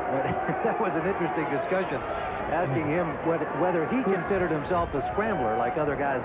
Obvious comparison being the man who preceded him, France Arcandon. And he was quick to say, no, I'm not a scrambler. I am not a runner. No, he never takes claim for that, but I'll tell you, he is very adept at moving around in the pocket, forward or backwards, and finding a little slither that he can maybe get the pass off. That time one of his backs didn't get out. He was looking for somebody in the flat, and they weren't there, so he had to run. I think you described it real well, though. He has such a great feel back there that he's hard to catch. He doesn't have to have that great speed. He just got that sense when he's in trouble. Here he is in the pocket now. Gets the ball off. It's high and off the hands of the intended receiver, Anthony Carter. They'll make it Leo Lewis, number 87. And Lewis couldn't bring it down. The ball tipped off his hands and over the hands of the Packers defenders. Ezra Johnson led the charge on Kramer in the pocket. Ezra Johnson is number 90, and you can see the big block there. Curtis Rouse, he gets around to the outside of him and comes in from the backside, and Kramer just barely got the ball off. Ezra Johnson, who leads the Packers with 5 quarterback sacks this season. And of course, he's one of the good ones. Third down and 9, and again, the Vikings have had problems here, and they go to Ted Brown on the run. And they shut off. John Anderson played off the block beautifully, made the tackle, and got help from the cornerback, Tim Lewis. So again, if there's one impressive aspect of this game today, it has been the Packers' defense, especially on third down. Yes, and it was John Anderson was the key. Now watch Brent Boyd. He's 62. He's going to be out in front. He's going to come to 59 right there. There's Anderson playing off that block, and he forces Brown wide, gets in on the tackle, then gets some help, and the Packer defense, as you said, has played very well today. So Coleman stands at his 15-yard line. Tom Flynn is the deep man for Green Bay at the Packers' 30-yard line. Coleman, good punt. Backs up Flynn to the 26. And Flynn dropped at about the 33-yard line by David Howard again, having a good day on the special teams for Minnesota. Number 99, a 45-yard punt. And we have 9:21 remaining in the third quarter, still tied at 7. Mount Hood, Oregon and Old Milwaukee both mean something great to these guys. Mount Hood means the best summer skiing in America. And Old Milwaukee means a great beer. Cold, crisp Old Milwaukee beer and smooth, golden Old Milwaukee Light. Old Milwaukee. And Old Milwaukee Light. Taste as great as their name. Man, it doesn't get any better than this. Hi, Pat Summerall. I'm no mechanical expert, but I work with professional quality Master Mechanic tools from True Value hardware stores. For quick home repairs, get a Master Mechanic electric glue gun. This top quality dual rivet gun with rivets or a heavy duty staple gun. This miter box sets common angles accurately and store loads of tools in this hip-proof toolbox. You can do a lot with Master Mechanic tools exclusively from participating True Value hardware stores and home centers. The enemy, potholes. When pavement cracks, it can tear your tires to shreds. Now consider Vector, Goodyear's unique all-season radial. Its crisscross tread has a backbone of belted steel to help repel road hazards and deliver thousands of miles of sure-footed performance. The Goodyear Vector. It simply performs like no other tire in the world. Purdue meets Ohio State, and Michigan takes on Iowa in a college football doubleheader. Saturday, October 19th at 11. Yes, sirree, doubleheader college action next week from the Big Ten. Purdue and Ohio State, both winners yesterday, will meet each other, followed by number 3 Michigan, number 1 Iowa. Iowa beat Wisconsin yesterday, and Michigan will beat up on Michigan State. Big games next week. Oh, blitz on first down. Dickey for Kaufman, can hold on. Threw it inside him. The coverage from the linebacker, Dennis Johnson. And Kaufman did not hold on to the ball. Watch the linebackers for Minnesota at the last second there. They're almost offside. They put the blitz on, but the Packer offensive line jammed up the blitz pretty well to allow Dickey to get the pass off. He was a little off target, but they did pick up the blitz fairly well because Minnesota came all out. Minnesota doesn't blitz as much as a lot of teams.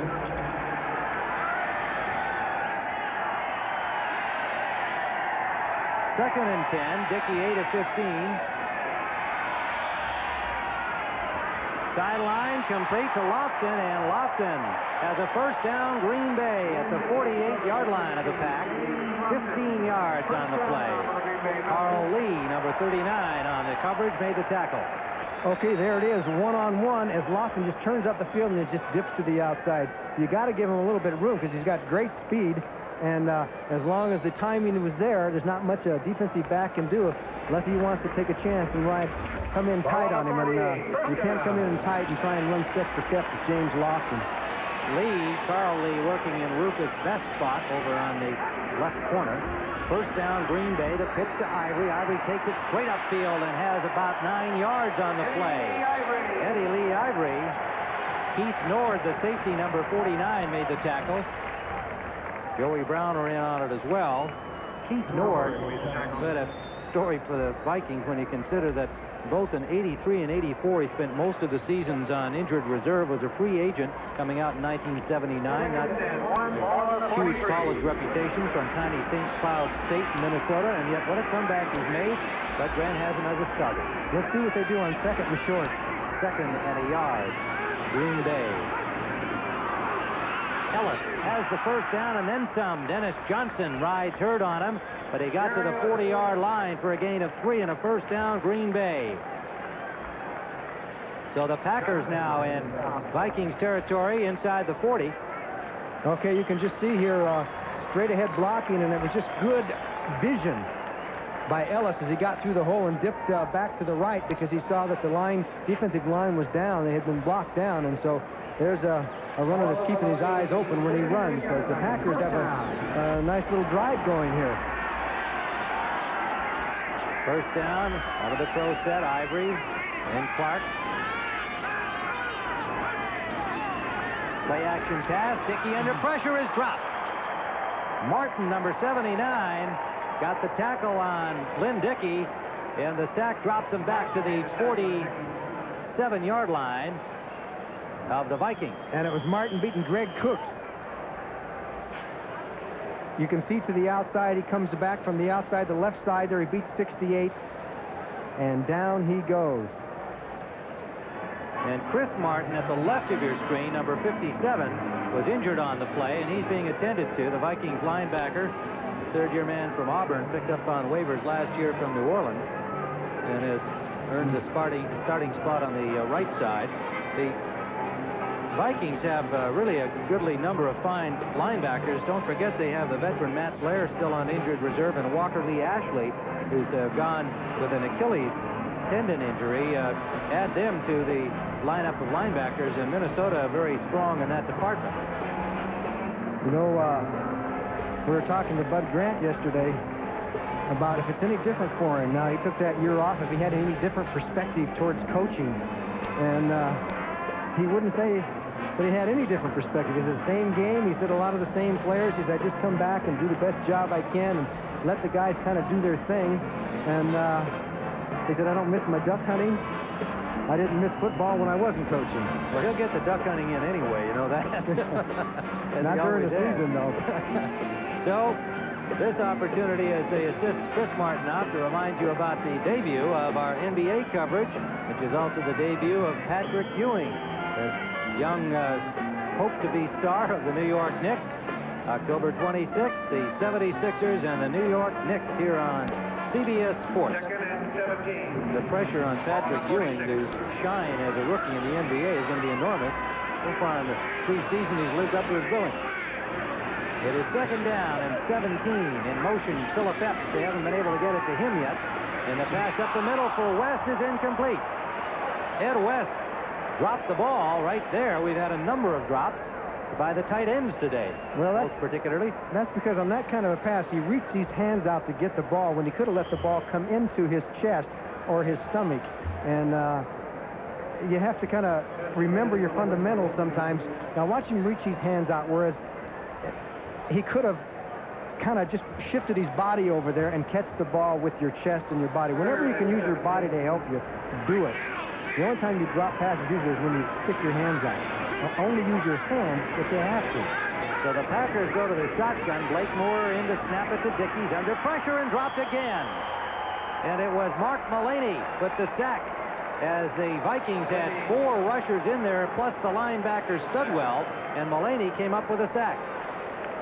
And you can see Mullaney is number 77. He goes right through the middle, uses that old hand snap, and just gets right through. Dickey had no chance to get the pass out. Mark Mullaney.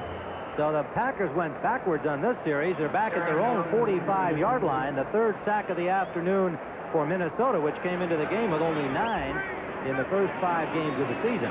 Prokop into punt, standing at his own 30. The rookie left guard gets a beauty away. The ball hits at the 5 and bounces upfield, downed by Mossy Cade, number 24. Inside the 10-yard line, and a big punt by Prokop for the Pack. 6:15 to play, 3rd quarter.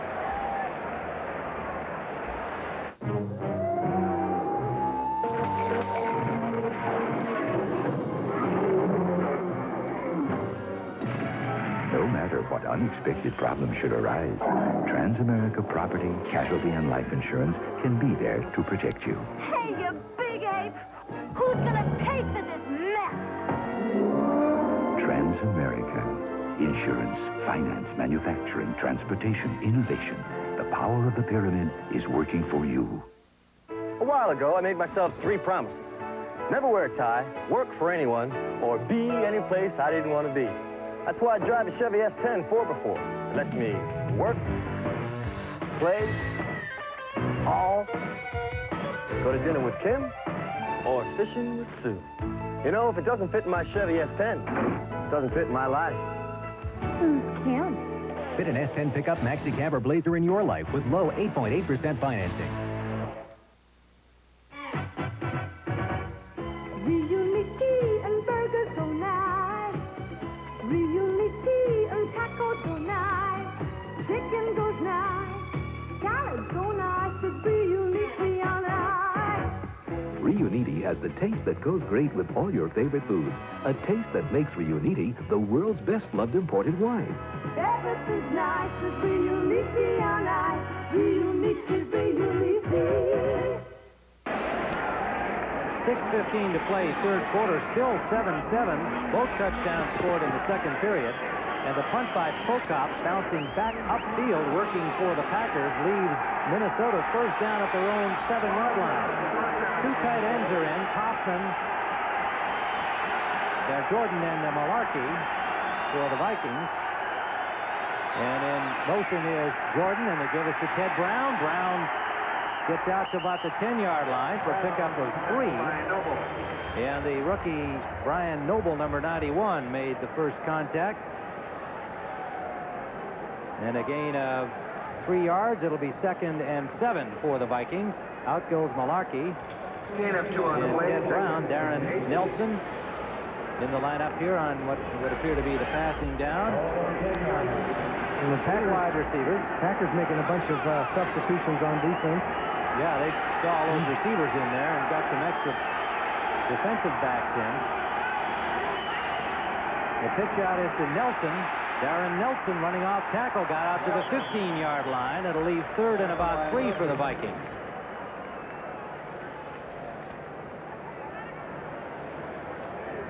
Green Bay last week had such good success against the Lions, holding them to 56 yards rushing all day, and until that play, the Vikings had only 35. So again, that Packers defense has really been doing the job, and here comes yet another 3rd down situation where they have excelled so far today. 3rd and 3. 3 wide receivers. 3 receivers out to the right. Kramer trying to find one at the sideline. Complete to Jones. Does he have the first down? It'll be close. Mike Jones, number 89, And yes, he does. First down, Vikings. Gary Hayes, one of the extra backs in the secondary, number 27, had the coverage. Okay, he had really two receivers inside as he kind of dips out here to the right of the pocket, waits for Jones to head towards the sidelines and actually brings him back, and he almost didn't get the first down, but you can see the two receivers in Kramer's line of sight, and he chose the short one and just barely got the first down.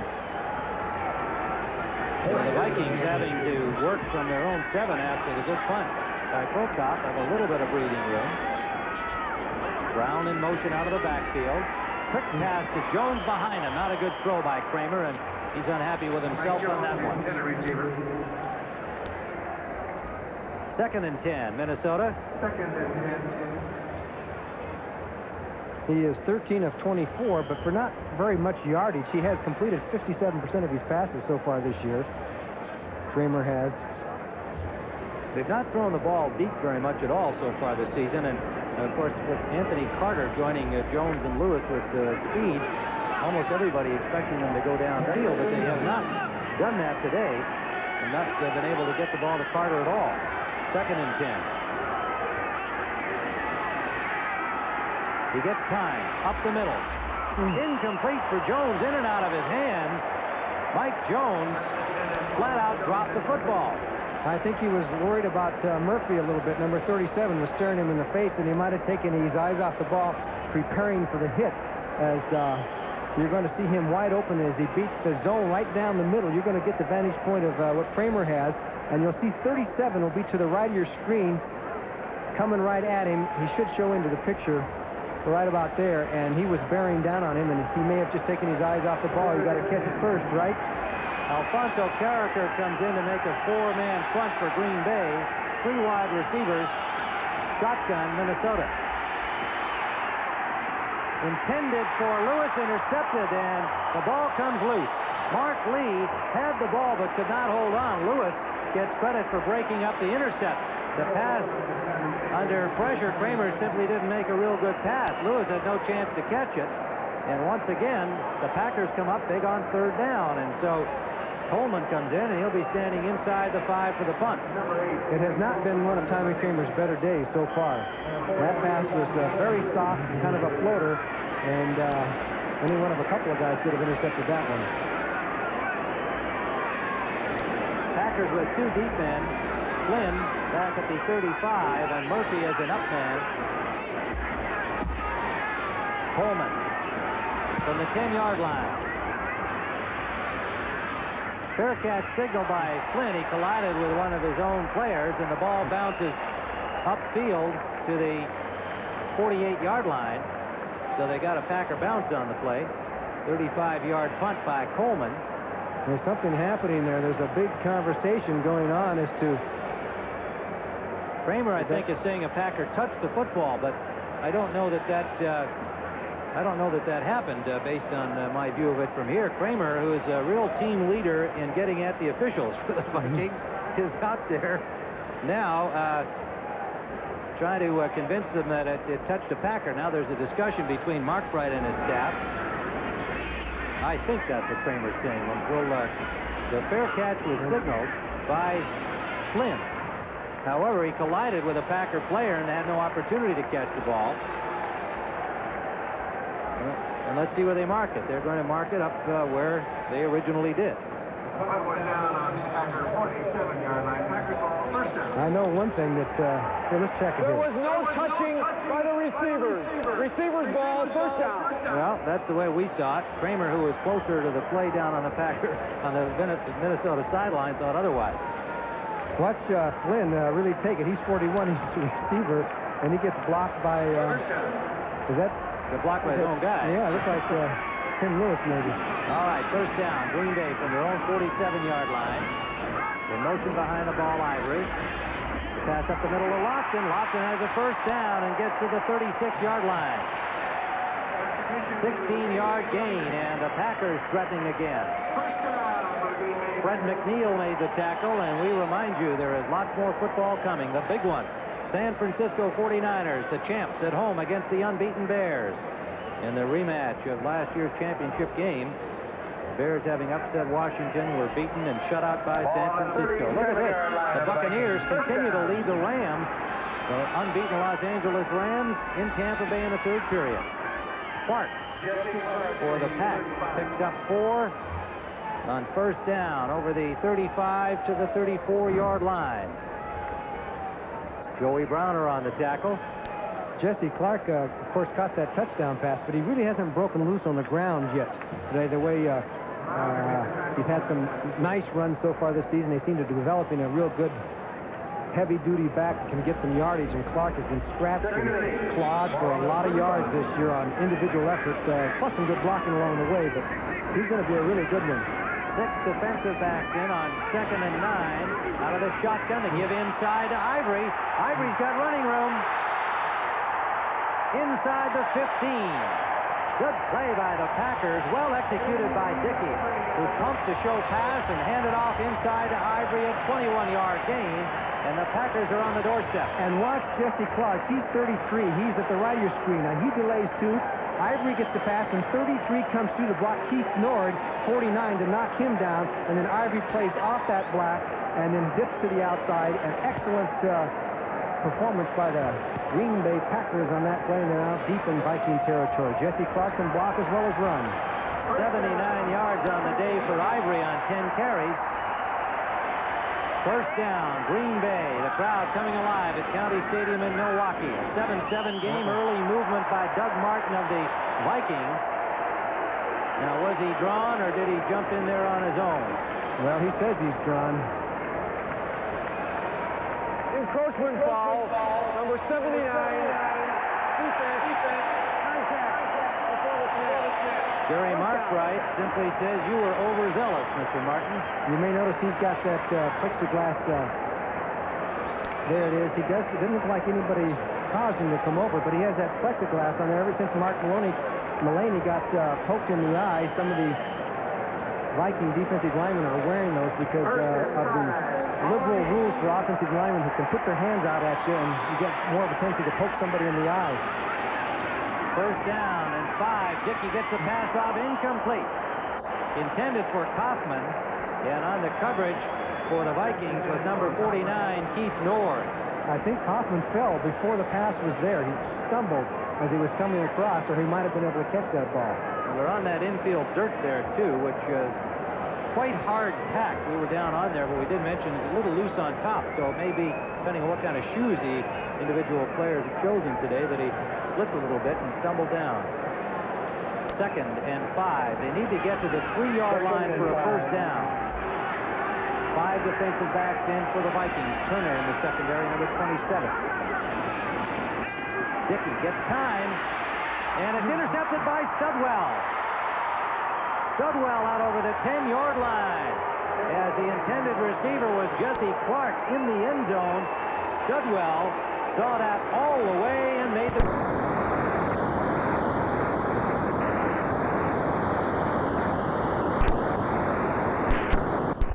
On the end line in the end zone, and he's waiting for C-33 going into the end zone in the middle. And boy, there was a lot of linebacker action around there, and it was Scott Studwell with the interception. And the Vikings have stopped a critical Green Bay drive down deep in their territory. Scott Studwell. First interception of the season for Studwell as a first down for the Vikings at their 12. And more importantly, stopped what looked like a great touchdown opportunity for Green Bay. An unhappy Lynn Dickey on the sideline. And a wasted chance. Still 7-all. This is Darren Nelson. Nelson and this Packer defense. The ball comes loose and in the end zone, touchdown. That is Tim Lewis, who stripped the ball and walked into the end zone. What a turnabout.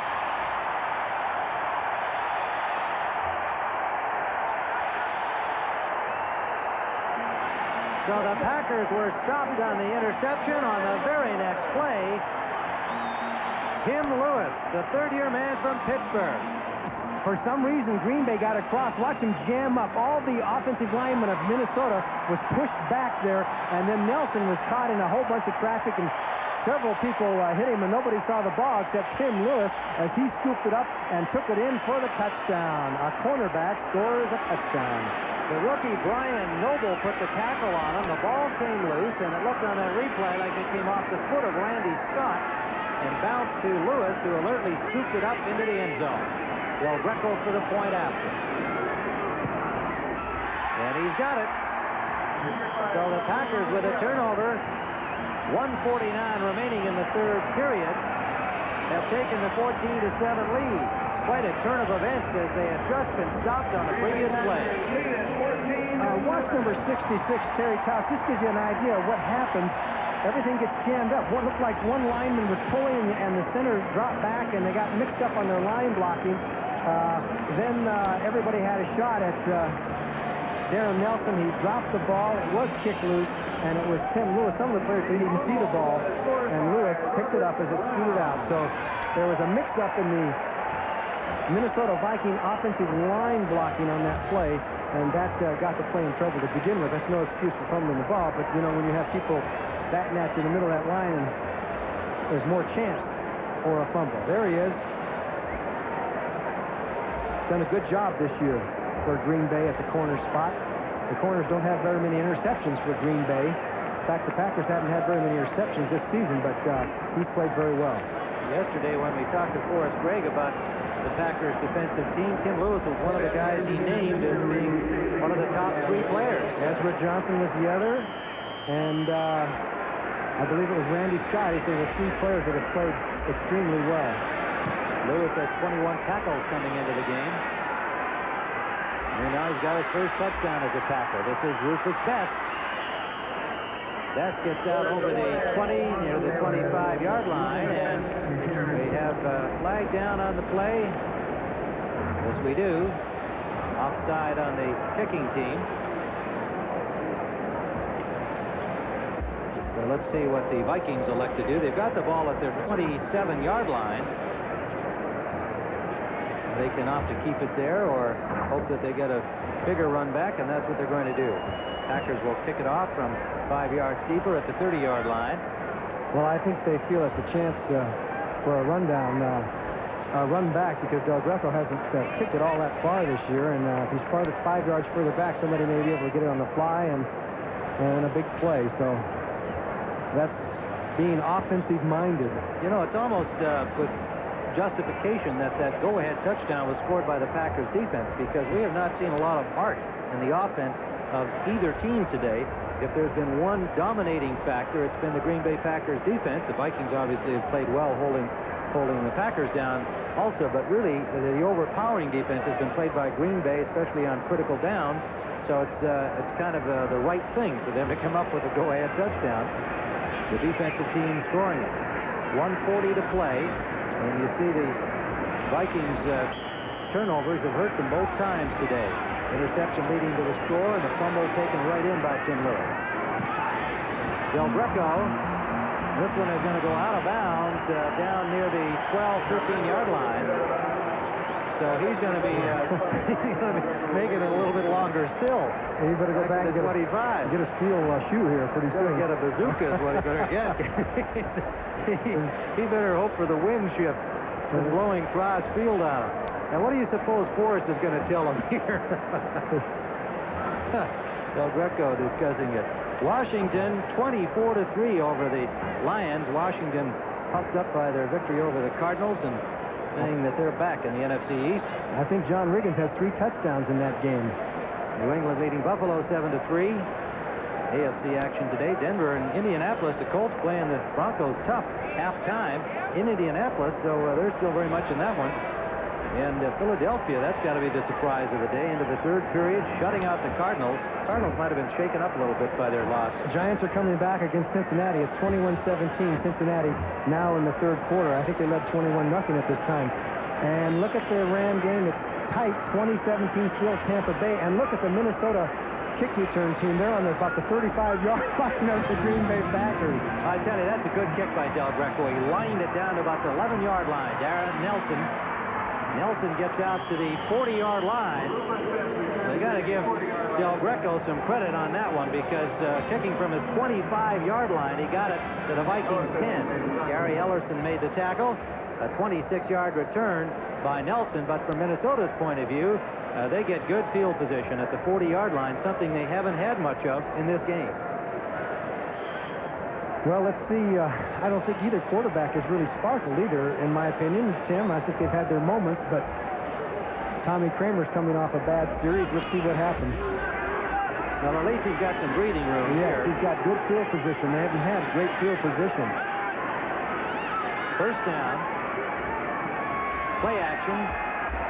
Gets time. Nelson out of the backfield. First down into the 48-yard line of Green Bay. Brian Noble, the Arizona State rookie, made the tackle. And for an update of the NFL, let's go to Brent in New York. First down for Minnesota. Tim, it's a day for the fake field goal. Watch the Giants. Jeff Rutledge, the old option quarterback from Alabama. He'll pitch to Jess Atkinson. The Bengals were burned, leading by 11. They never should have been there. Back to you. That play, that was terrific. Jess Atkinson, he's in there for the injured Ali Haji Sheikh for the Giants, and that might earn him a little more time. This pass intended for Jordan is incomplete. Jordan had a chance to catch that ball. He's really had his problems today. He has. The ball was right there, but so was Murphy. Murphy was right there on the tackle as the ball arrived. The Packers haven't sacked Kramer very much, but they're putting pressure on him. Well, not on that play, they didn't. Well, the thing was that Johnson got his arms up in there, and Kramer's 14 of 28 on second down. Nelson got about 6. It'll be third down and 4. Randy Scott forced him out. Darren Nelson's become a pretty good skier, hasn't he? And, you know, he was out there at Stanford that didn't really want to come back to Minneapolis, remember, originally? Now he makes his home there and kind of adapted to the cold weather. 43-yard line. 4-year man from Stanford, didn't get much opportunity to run the football last year, and he's happy he's getting the action. Carricker comes in for Green Bay, along with Darrell Jones and Gary Hayes in the passing situation. Vikings go to the shotgun, 3rd and 4. 3 wide receivers. Kramer lets it fly down the sideline, complete to Lewis. 1 man to beat. He'll score. Leo Lewis. No flags. So finally, a big play. Neither team, apart from the Lewis pickup down there, but a long gainer, the first one we've seen today. A 43-yard touchdown pass from Kramer to Leo Lewis. And that's what you have to give credit to Kramer on this one, because he's back. He's laying way back. He doesn't, as he throws back, he's kind of falling backwards and just throws that ball way out in front. He's got to step on Tim Lewis, and then Leo Lewis cuts back, and he's going to be tough to catch. He's got a lot of speed. Nice play by the Minnesota Vikings, particularly Kramer and Lewis, but Kramer lifted that ball right in the perfect spot. Stenerud with a chance to tie things up again, and he does. So with 36 seconds remaining in the 3rd quarter at Milwaukee County Stadium, we've got a tie football game again. There's the man of the moment, Leo Lewis from Tennessee State. And it was Tim Lewis who had scored the Packer touchdown on the recovery of the Darren Nelson fumble, and it was Tim Lewis who got burned by Leo Lewis on the touchdown by Minnesota. There's Forrest Gregg talking things over with the specials team, coming out to get ready for the kickoff return. And I think Forrest Gregg realizes one thing, and so do the Minnesota Vikings. That was a deep pass down the field that Kramer threw. And when you can do that and you complete a bomber like that, that loosens things up quite a bit for the kinds of passes that Minnesota is best at, and that's the intermediate range and the short passes. So that touchdown pass, aside from the touchdown and the 7 points that they got out of it, may loosen up Green Bay a little bit, so that the Vikings, you may see, be completing more passes. Well, they used 3 passes in a rush, went 60 yards, and Kramer connecting to Leo Lewis from 43, the first long gaining play of the football game by either team. Stenerud getting ready to kick it off. Gary Ellis, number 31. Gary Ellerson, number 42. Are the deep men for Green Bay. Stenerud, the old man of the mountain, gets it down to the 8-yard line. Gary Ellis sidesteps the first tackler, hurdles another, still going, and swarmed under at the 29. A flag is down on the return play. Time winding down 3rd quarter. A Packer is on his back, slow to get up, and the penalty indication is against Green Bay. 14-7 lead for Minnesota. Illegal block, number 91 on the return. First down. Brian Noble, the rookie linebacker, with an illegal block. And he's the injured Packer. Let's see the play.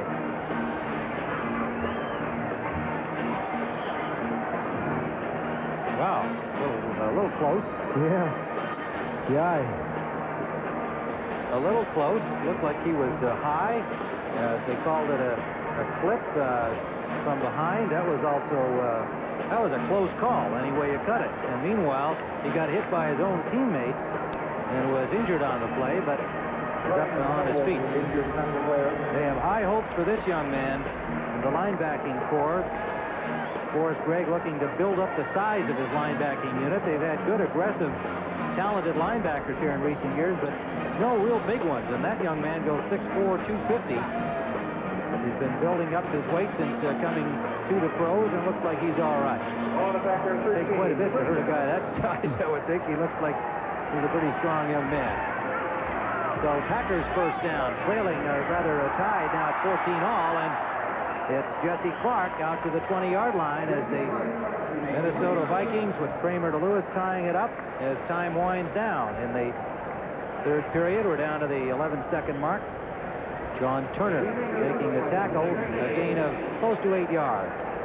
And they won't get this one off. So that's the end of the third quarter with the score.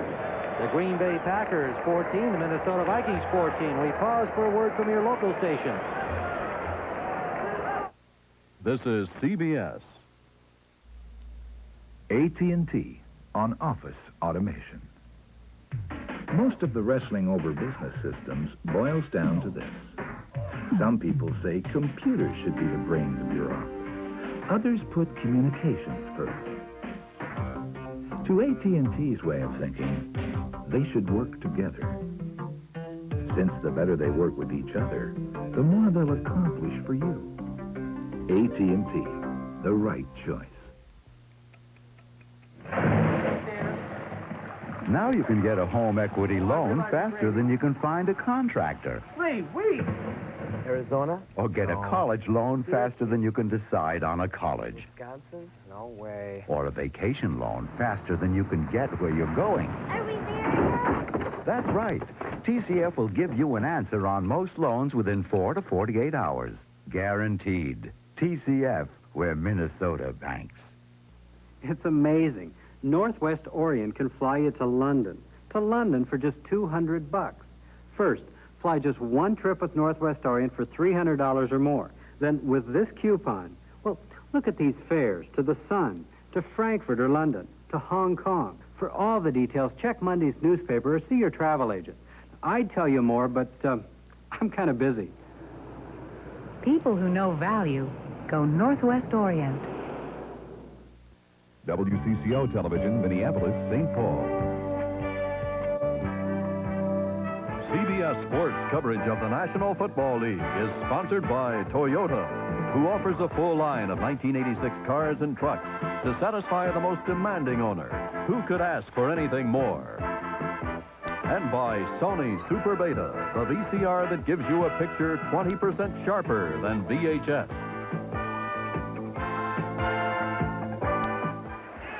Second and 2 from the 21-yard line of Green Bay, and Clark gets the first down. So they're out to the 27. Studwell and Dolman made the tackle.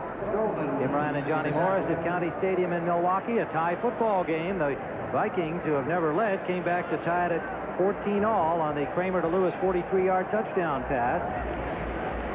Green Bay opened the scoring. Dickey to Clark in the second period. Kramer to Mike Jones tied it up. Lewis's fumble recovery taken into the end zone gave Green Bay a short-lived lead. Jesse Clark over the 30 for a gain of about 4. Joey Browner, Rufus Bess on the tackle for Minnesota. Browner 47, Rufus Bess 21. You know, Jesse Clark was saying he didn't play football when he was in high school for many years before he started, and he has 5 brothers that he said were as good athletes as him that probably could have played pro football and never got a chance to. Great story, I think, of that young man. And what he's achieved off the field as well, and has big plans for the future, looking ahead.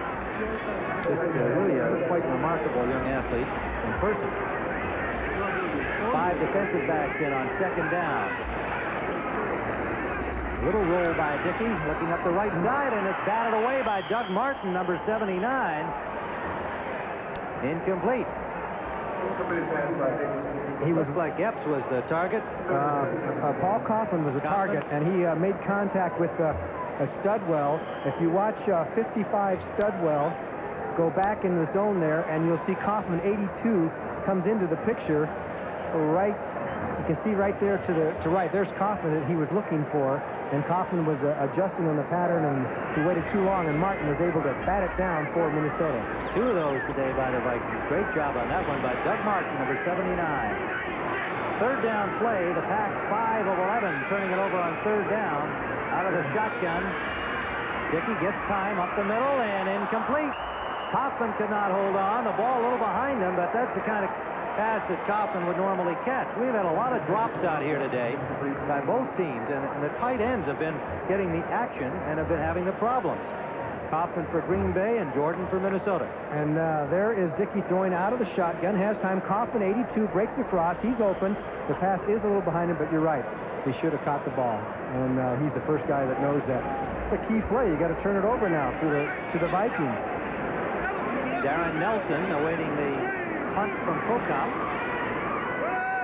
George Prokop, the former decathlete. Rookie in the NFL as a punter, and this one not a whole lot on it from the left footer, goes out of bounds at the 37-yard line.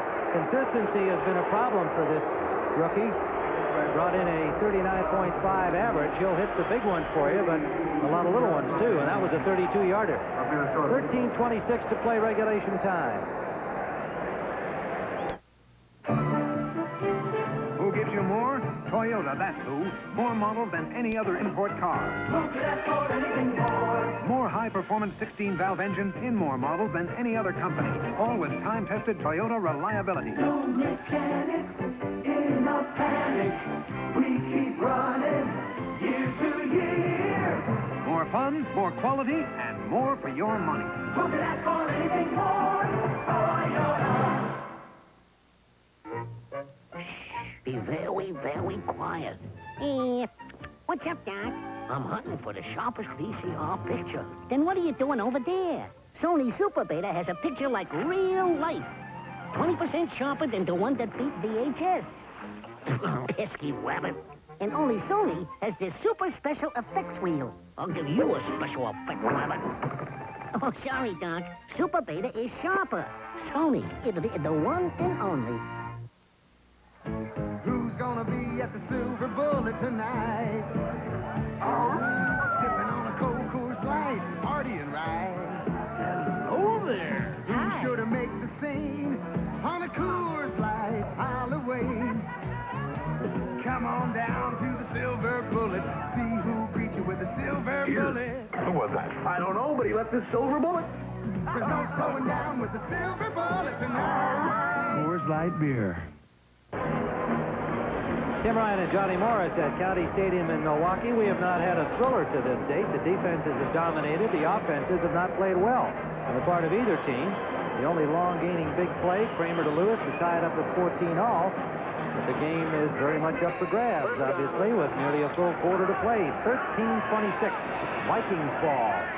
First down at their own 36-yard line, 37. Brown in motion. Pitch out to Nelson, dropped the ball, and did he get back? The Packers were all over him, and yes, Minnesota retained possession. Nelson recovering his own fumble, but a 7-yard loss on the play. And Brown and Noble were right there with an opportunity to grab the loose ball for the Pack. Well, the pitch was right on the dime. Nelson just dropped the ball, and he was lucky to recover. You'd think it was cold out there or wet or something. There's been so many fumbles, so many dropped passes, that it's almost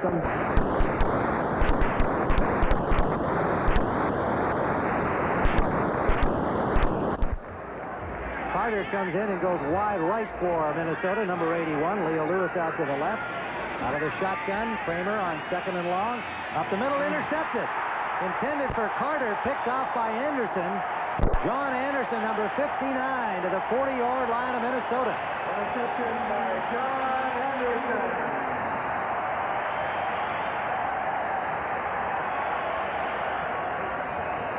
As you look at Bud Grant and the chagrin, actually, Kramer threw into a lot of coverage that time. He threw into a lot of traffic. Anderson is number 59, just dropping back, watching the quarterback, and he was right in front of the receiver to make the interception. John Anderson has fought his way back and is a heck of a linebacker. He's had all kinds of broken bones in his arm and everything else, and he comes back and keeps playing good football for Green Bay. The Packers now have it at the 41-yard line of Minnesota.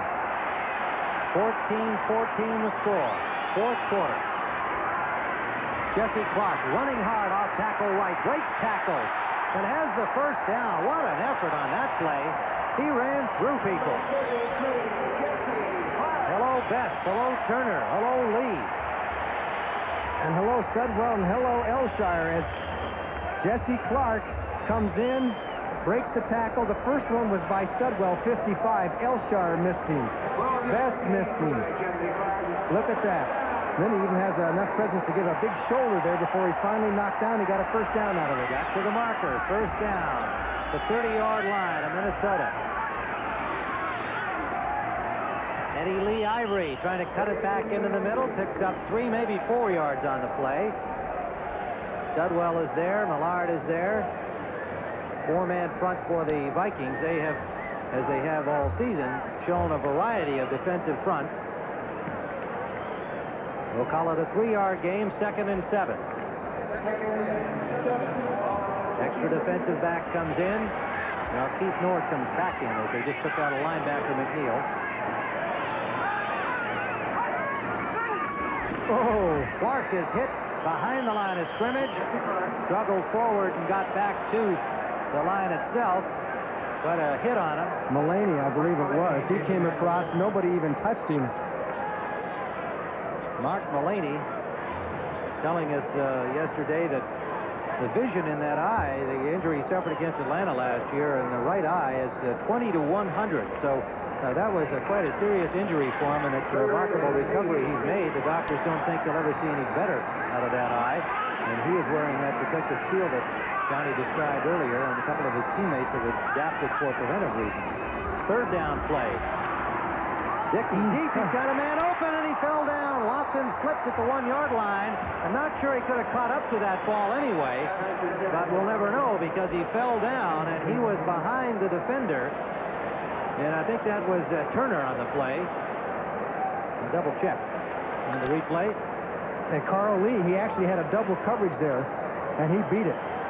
And Carl Lee was beaten, but he slipped as he came back, and you're right. We don't know whether he would have got the ball, but he certainly was open. Fourth down, they send in Del Greco for the field goal try from the 35. It's a 45-yard attempt right on the hash mark near side. Del Greco with a chance to take the Packer lead. And he's got it right down the middle from Al Del Greco. And Green Bay is in front. 10:31 to play. Green Bay 17, the Vikings 14. Soon someone who doesn't know anything about you could assign you a new long-distance company. They won't know how much AT&T's clear long-distance connections mean to you. Or our personalized customer service, our worldwide calling. They won't know unless you tell them. AT&T long distance for over 100 years. When you reached out, we were there. And you can keep it that way.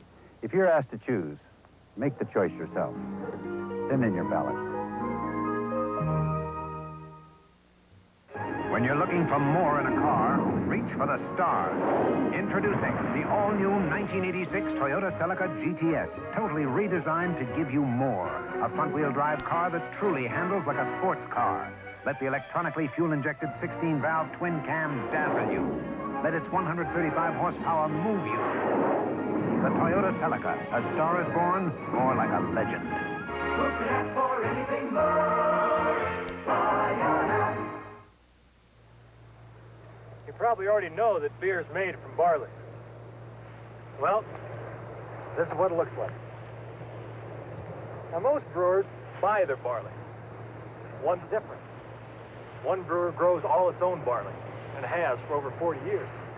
Now, why is that? I mean, why not just buy the barley? Hey, barley's barley, isn't it?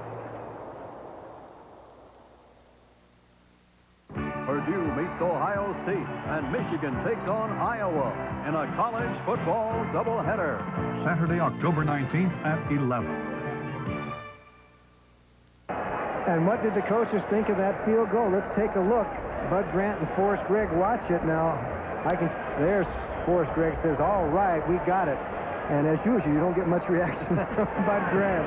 Del Greco, the kickoff, comes down at the 7-yard line. Darren Nelson for the Vikings. Hit at the 22. Harlan Huckabee, number 25, and number 24, Mossy Cade.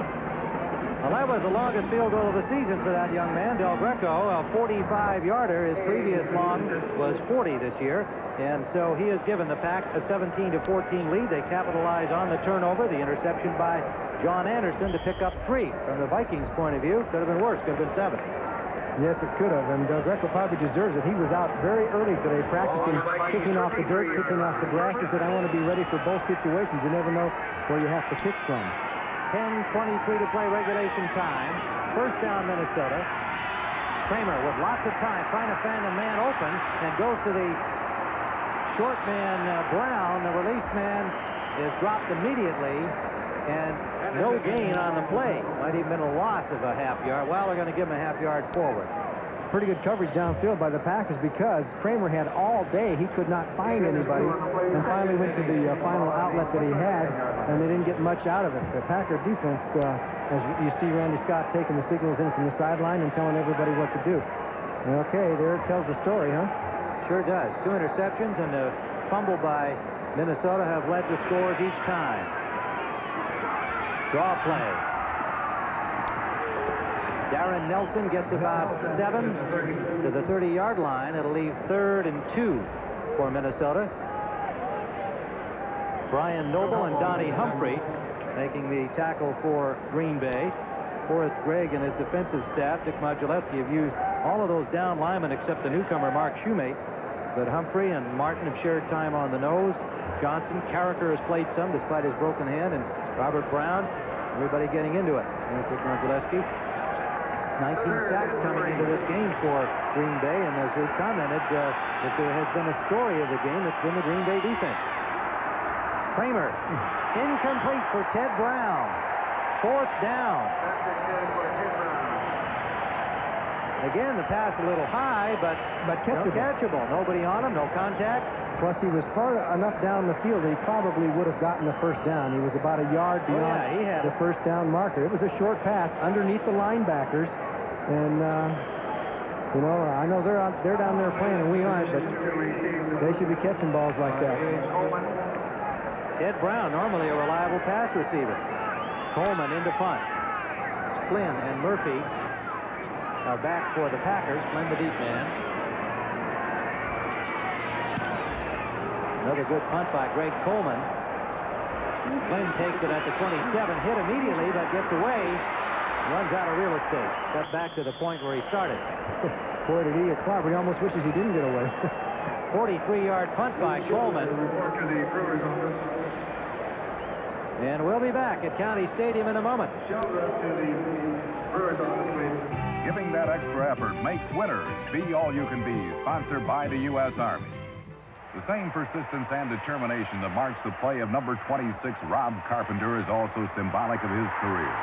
After spending 4 seasons as a backup with the Oilers, Carpenter finally got a chance to start when he came to the New York Giants in 1981.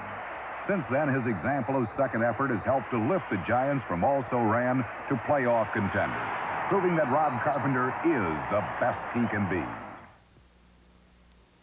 Do you have anything in aviation? The Army's most technical training Are there any openings in communications? is also the Army's most popular training. I'd really like computers. So it pays to have a reservation. Electronics? If you qualify, you can get a guaranteed reservation for the training you want up to 12 months in advance, even if you're still in high school. We'll see you after graduation. Find your future in the army. Congratulations.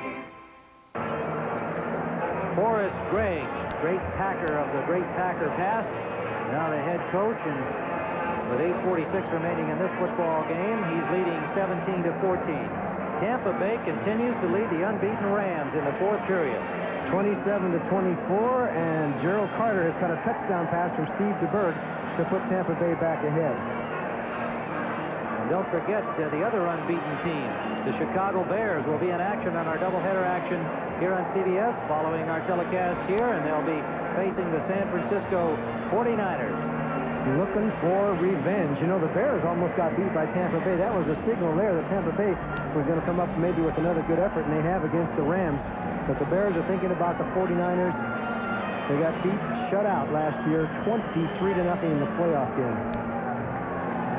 Here at County Stadium, Packers lead by 3, and they have the football, having stopped the Vikings again. An outstanding defensive display by Green Bay today. The pitch out to Eddie Lee Ivory. He's having an afternoon, and look at him break out over the 40-yard line, and a first down, but a flag is down back at the line of scrimmage. Eddie Lee Ivory taking over the running chores from Clark today. Holding is the preliminary signal against Green Bay. 14-yard run by Ivory is wiped out. Number 58, offense. First down. The center, Mark Cannon, number 58, charged with the holding. One thing we haven't seen today, despite other miscues, is a problem with the exchange of the pass from center between Cannon and Dickey. Dickey with the sore hand thought it might be a problem, plus the fact that Cannon is a newcomer. He had Larry McCarron for so long. He retired. And Mark Cannon has had some problems getting the ball back to Dickey, and so far they haven't dropped one there. I don't want to put the hex on him either. Slot formation right on 1st and 20.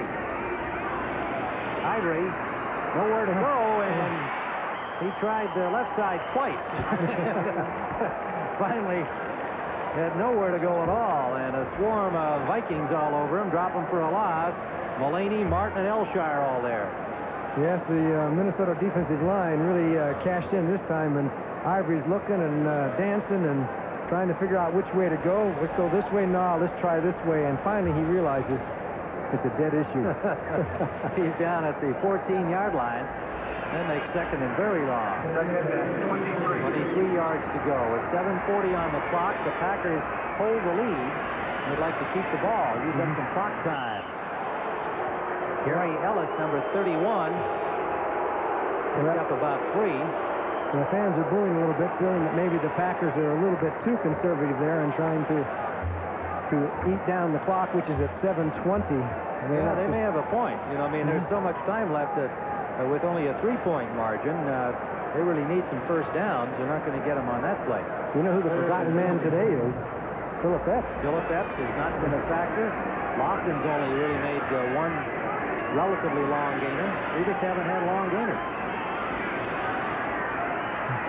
Lots of time for Dickey. Downfield for Epps, and it's overthrown. Well, you were prescient on that play, Johnny, but coverage on Epps downfield was pretty good from Lee and Turner, and the ball is incomplete. So 4th down, Packers will punt, and Minnesota will have reasonably good field position here with 6:53 to go. Very much anybody's ball game. Well, let's watch Prokop and see what kind of a punt he's been, as you said, inconsistent. But the biggest inconsistency I see is that he kicks very low to the ground as far as the ball. They're line drive shots, and a good returner can get those in a hurry and return them. Nelson waiting for it. He gets this one that's up. Pretty high. Yeah, not a bad punt. Taken at the 39 by Darren Nelson. Nelson tried to go straight ahead, got to the 45, but the door closed on him. And a 44-yard punt by Prokop, but the Vikings with good field position at their 45-yard line and lots of time to work with. Charles Martin made the tackle downfield, a little slow to get up, number 94. He and Humphrey have shared the nose tackle duties today, and they have both played well. Now let's see what Kramer and company can generate here. The Packers defense has been hard to solve today. Well, Anthony Carter is in the ball game with that sore leg, but he said yesterday, though, that it wasn't really bothering him. It must be they would have tried him at least a little bit. Short pass up the middle. Brown out of the backfield. Short of the first down, but a gain of 9 to the 46-yard line. Great crack by Anthony yesterday. And I guess you asked him about how severe the muscle pull was, and he said, well, it can't be too severe, not much of a muscle. That's right. He doesn't weigh too much, but and he said he's never had. Usually if somebody's so fast, and receivers will have hamstring or groin pulls, he said it's the first time he's ever had a pulled muscle of any kind. That was amazing. Yeah, he's only a 165-pounder, and he's pretty lean. Oh. Well, who's going to get that one? Across the line came Donnie Humphrey, number 79. And naturally, the pack says they were drawn. Number 79, defense, contact before the snap, second down. Gary Markwright did not agree. So they're marching the ball to the 41-yard line. Look at those bird cages those defensive linemen have now. Boy, they're adding a bar a year. Pretty soon there are going to be so many bars you're not going to be able to see out from behind the mask. First down for Minnesota on the penalty.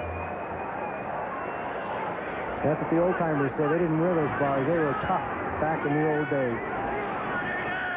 Wide pro set for the Vikings. 5:54 to play. Brown in motion. Whoa. Sack. Donnie Humphrey.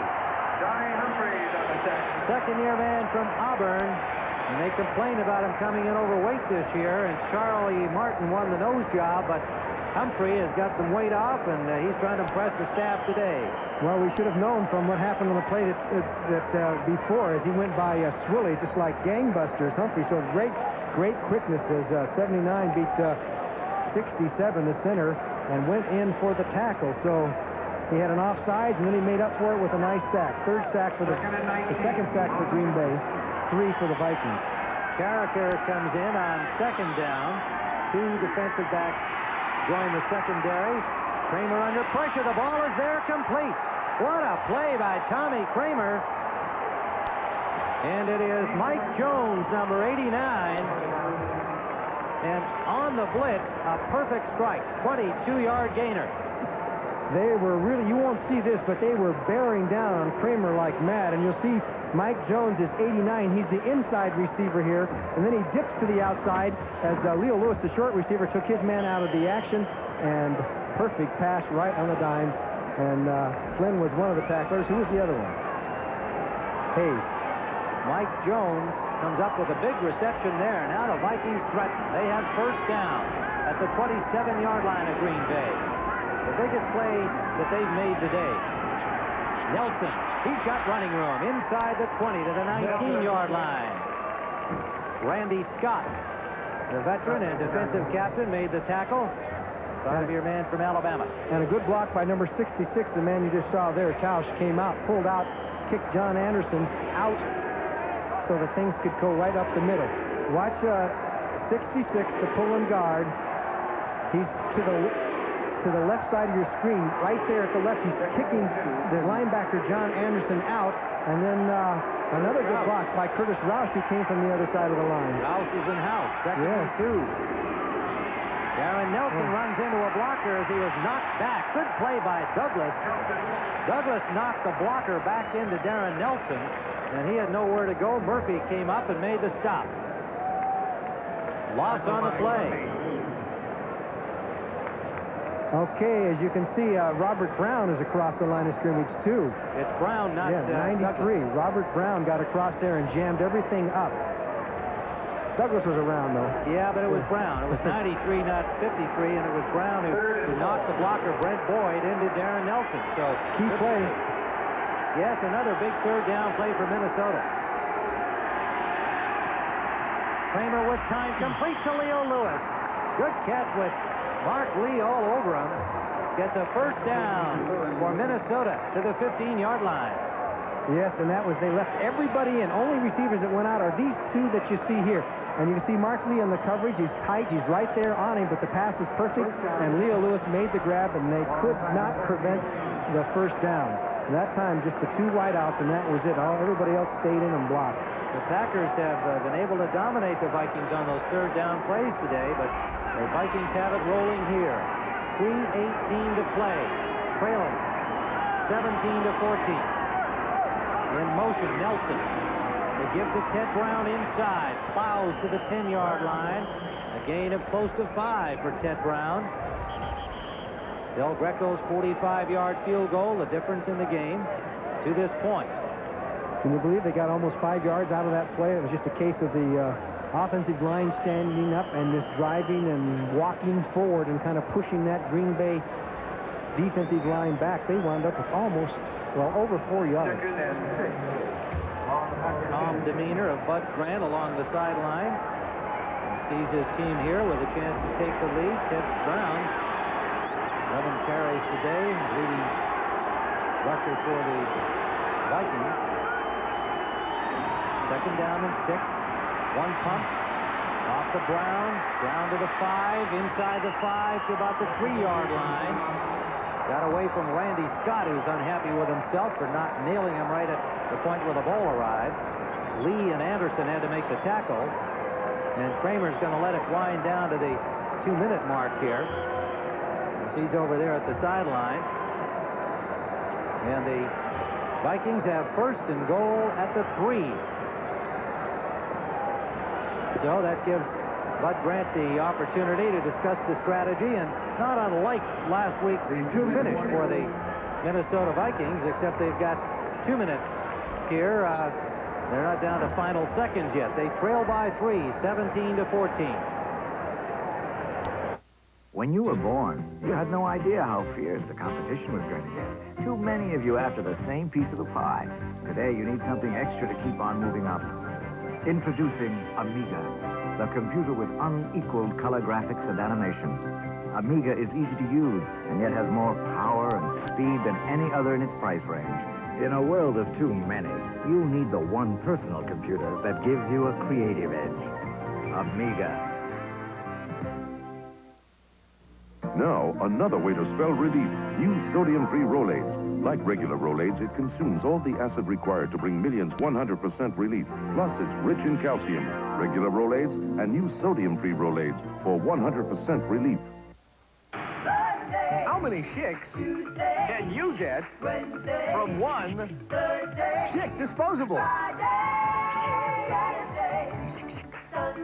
How many does your disposable give you? Who's ready to unleash the most powerful small 4x4 ever to beat up the mountain?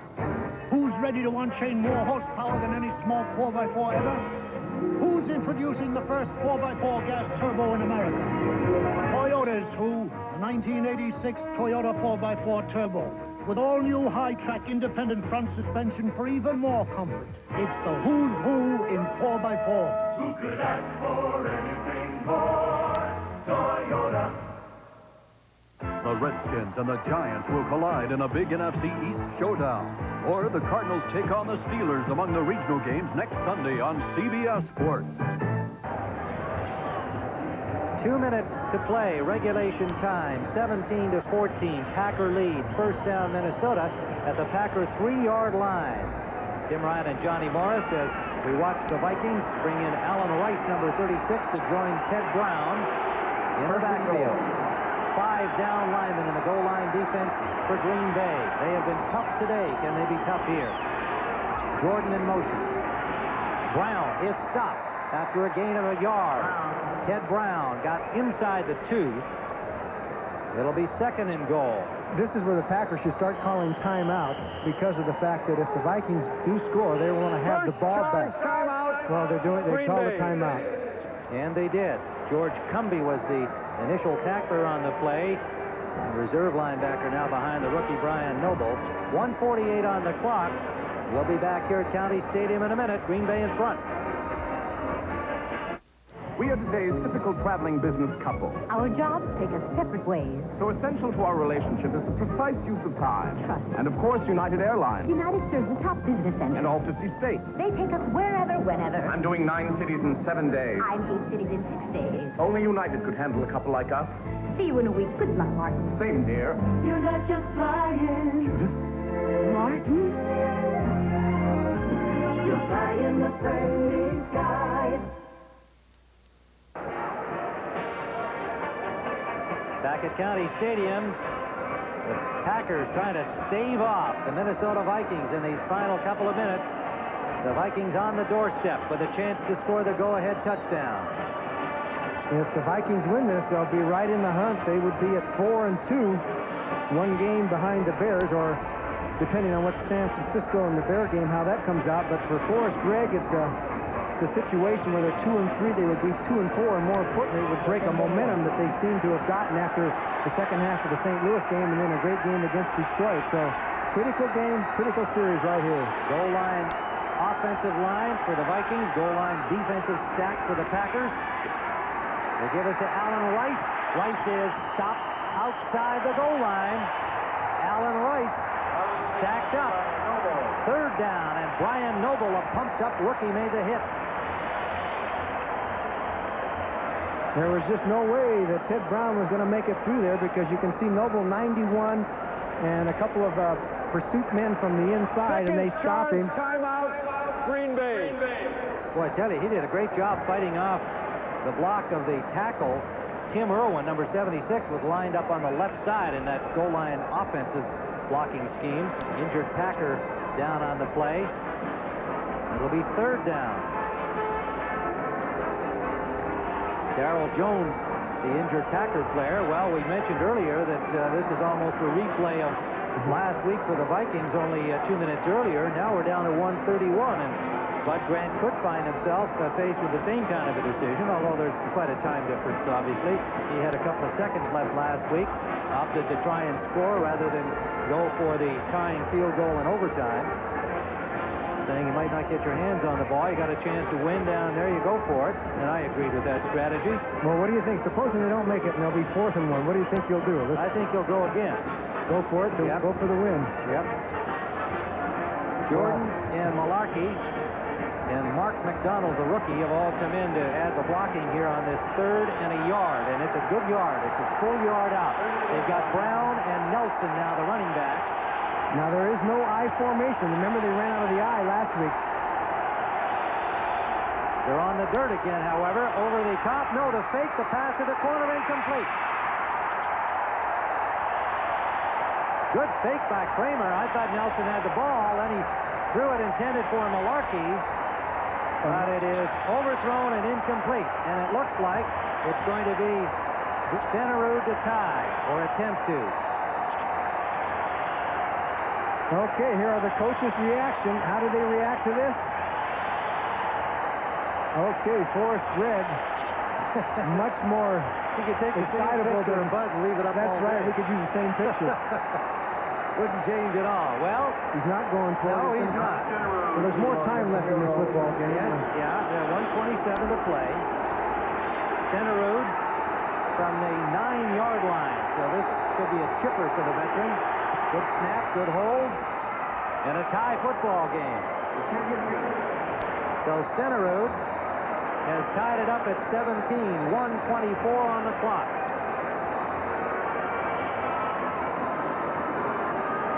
You know, we might be looking at overtime, huh? Excellent chance of that. It's a brilliant deduction by me. 1:24. Well, you know what's going to happen now you said that, Johnny. The Pack will probably take it the distance for the score, and that'll end it. And you will have been proven wrong that the obvious was staring us in the face. 1:24 on the clock. Anything can happen, as they say. Been a strange kind of football game, dominated by the defenses, particularly Green Bay's, and again the Packers come up big there, as they have all afternoon in critical situations. They surrendered the field goal, but not what would likely have been the winning touchdown. 19-yard field goal by Jan Stenerud, the former Packer and Kansas City Chief, tying it up at 17-17. Now, bear in mind that the Packers, I believe, have only one timeout left. There it is. The Vikings, if they do get the ball back, they will have 3. But still, you had to pay the price of those 2 timeouts so that you, if the Vikings did score a touchdown or even a field goal, you had some chance to do something. You had some time on the clock. I'd rather have a minute and a half with 1 timeout than have 20 seconds with 3 timeouts. Packers expecting at least the possibility of an onside kick. They've got some catchers up there on the front line, guys like Coughlin and Lofton, West, fellas who can handle the ball in case Stenerud tries for the onside kick. But if he doesn't, then they become wedge blockers, and we'll have to hit 280-pound guys. Yeah, let's watch Lofton see how he's messing with this. And he let it fly to Ellis. Ellis gets out to the 30-yard line, so those little guys up front did pretty well. The ball came loose, but play had been whistled dead. And it was Dennis Folks who made the tackle on Ellis. They'll spot it at the 29-yard line. 24-yard return, and not bad field position for Green Bay with 1:19 remaining in regulation time. Lynn Dickey will bring out a passing offense to try and come up with the winning points before time expires in regulation time. They've only thrown once deep to Epps. It was overthrown. He had double coverage on him. Lofton comes out to the right. Epps out to the left. Shotgun for the Pack. 5 defensive backs. 6 for the Vikings. Dickey steps up well. Hits the short man, Ivory. Ivory has the first down. Over the 40-yard line to the 41. Tackle by Studwell. 1:05 and counting. Packers in the hurry-up. Crowd getting into it now. Packers trying to even their record at 3-3. Dickey. Incomplete, intended for Clark. Clark tried to turn upfield, it appeared, had the ball in his hands with Studwell on his back, and did not hold on to the football. That stops the clock with 52 seconds remaining. Second down from the 41-yard line of Green Bay.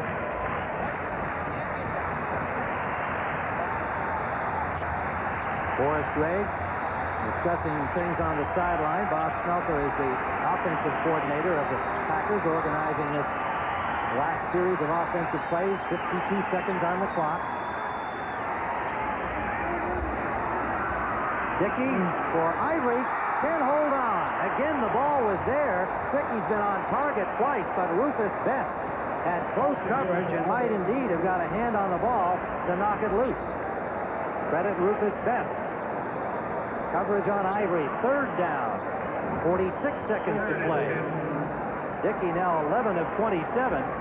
But bear in mind the number of drops we've seen today. Add that to fumbles. I've never seen a game where there's been so many passes and fumbles dropped. Third down.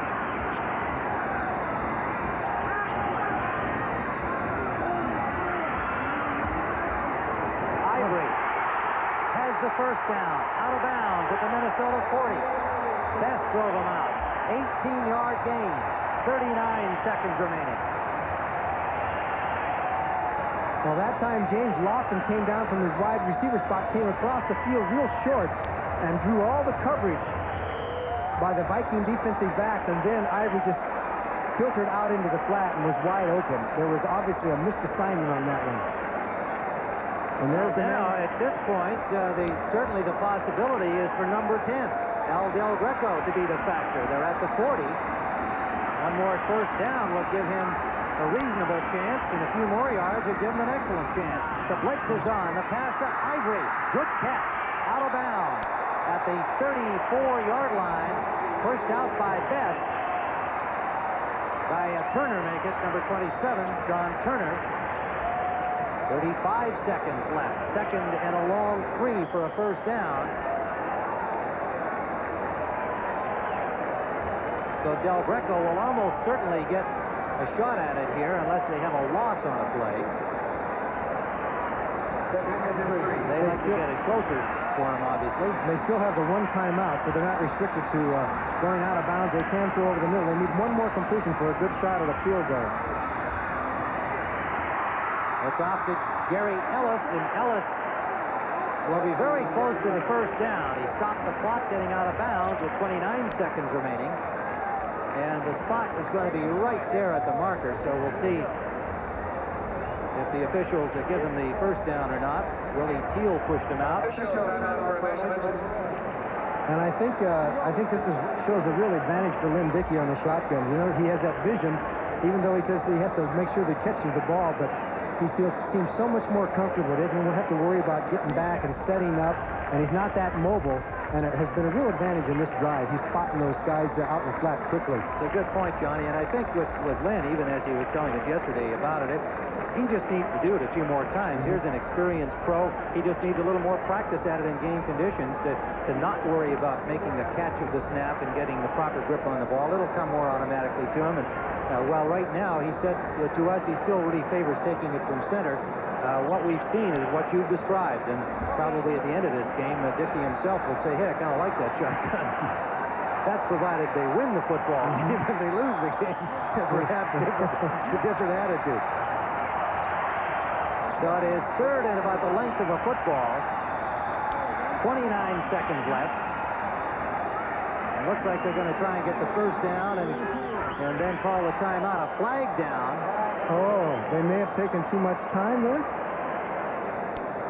Well, we'll find out. It looked like they did have the first down, not by much, mind you. Eddie Lee Ivory.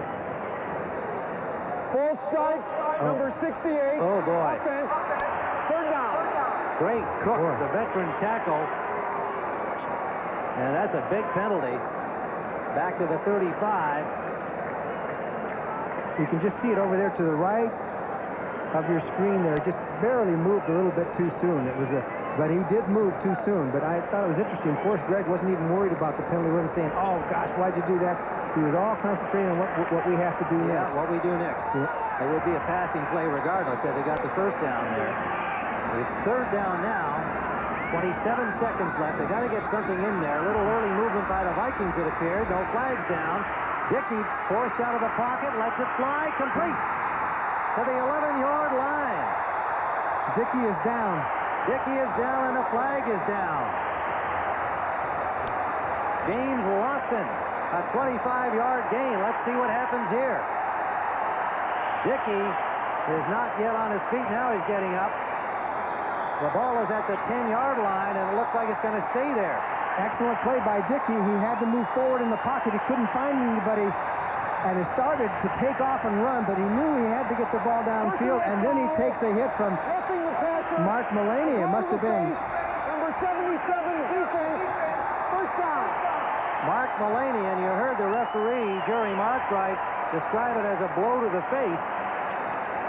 And so the Packers are at the 5-yard line with the penalty tacked on to the gain on the pass to Lofton. Lofton was wide open, as some of those Viking defenders probably thought Dickey was going to take off and run. Exactly. They reacted to Dickey, who almost ran to the line of scrimmage and stopped and got the pass off. So 16 seconds remaining. Now the Packers have victory within their grasp if they don't make a mistake. I don't know. Dickey dives inside the 5 on the quarterback sneak. No chance to fumble the ball on a handoff. And timeout called by the Packers. 10 seconds left. Last charge timeout, Green Bay. Jim Zorn started on the field to hold the ball. So it looks like we're going to see the field goal play, although Greg is surprised to talk to Zorn, who will be the holder. And he was talking about Jim Zorn has been doing a great job of holding. He said he's never seen anybody who can get the snap, get the ball down there in perfect position like Zorn. And he said Zorn not only is a holder, but he feels that Zorn is going to be around next year, too, as a quarterback. 32-year-old Jim Zorn getting a second chance in the NFL after being let go by Seattle. Dave Craig becoming the starter out there. And had a lot of great years in his early going with Seattle when the team wasn't so good.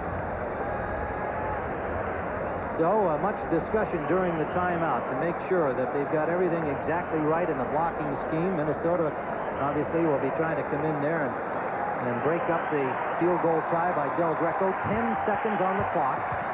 Line of scrimmage at the 5 of Minnesota, tied at 17. A victory by the Pack would draw them even at 3-3.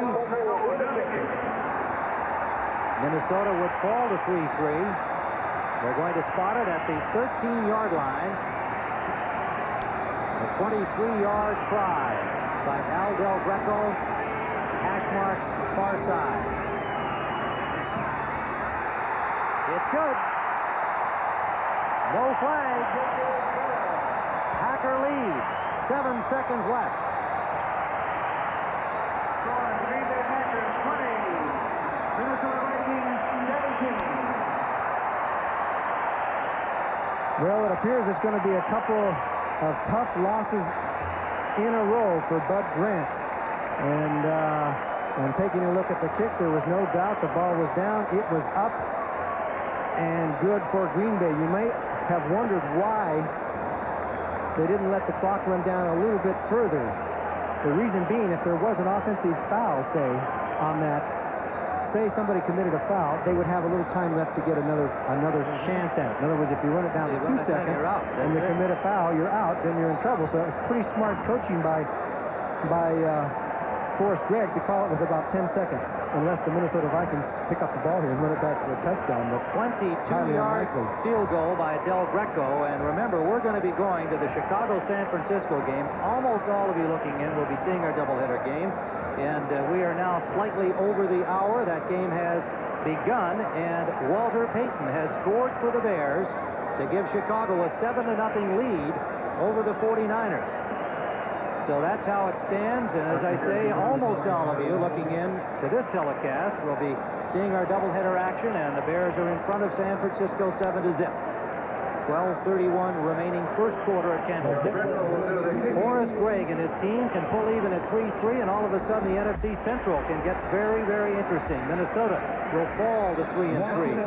Detroit, losing today, will be at 3-3, and dependent on the Chicago-San Francisco outcome, we can have an interesting log jam in the NFC Central. Darren Nelson, the deep man. Del Greco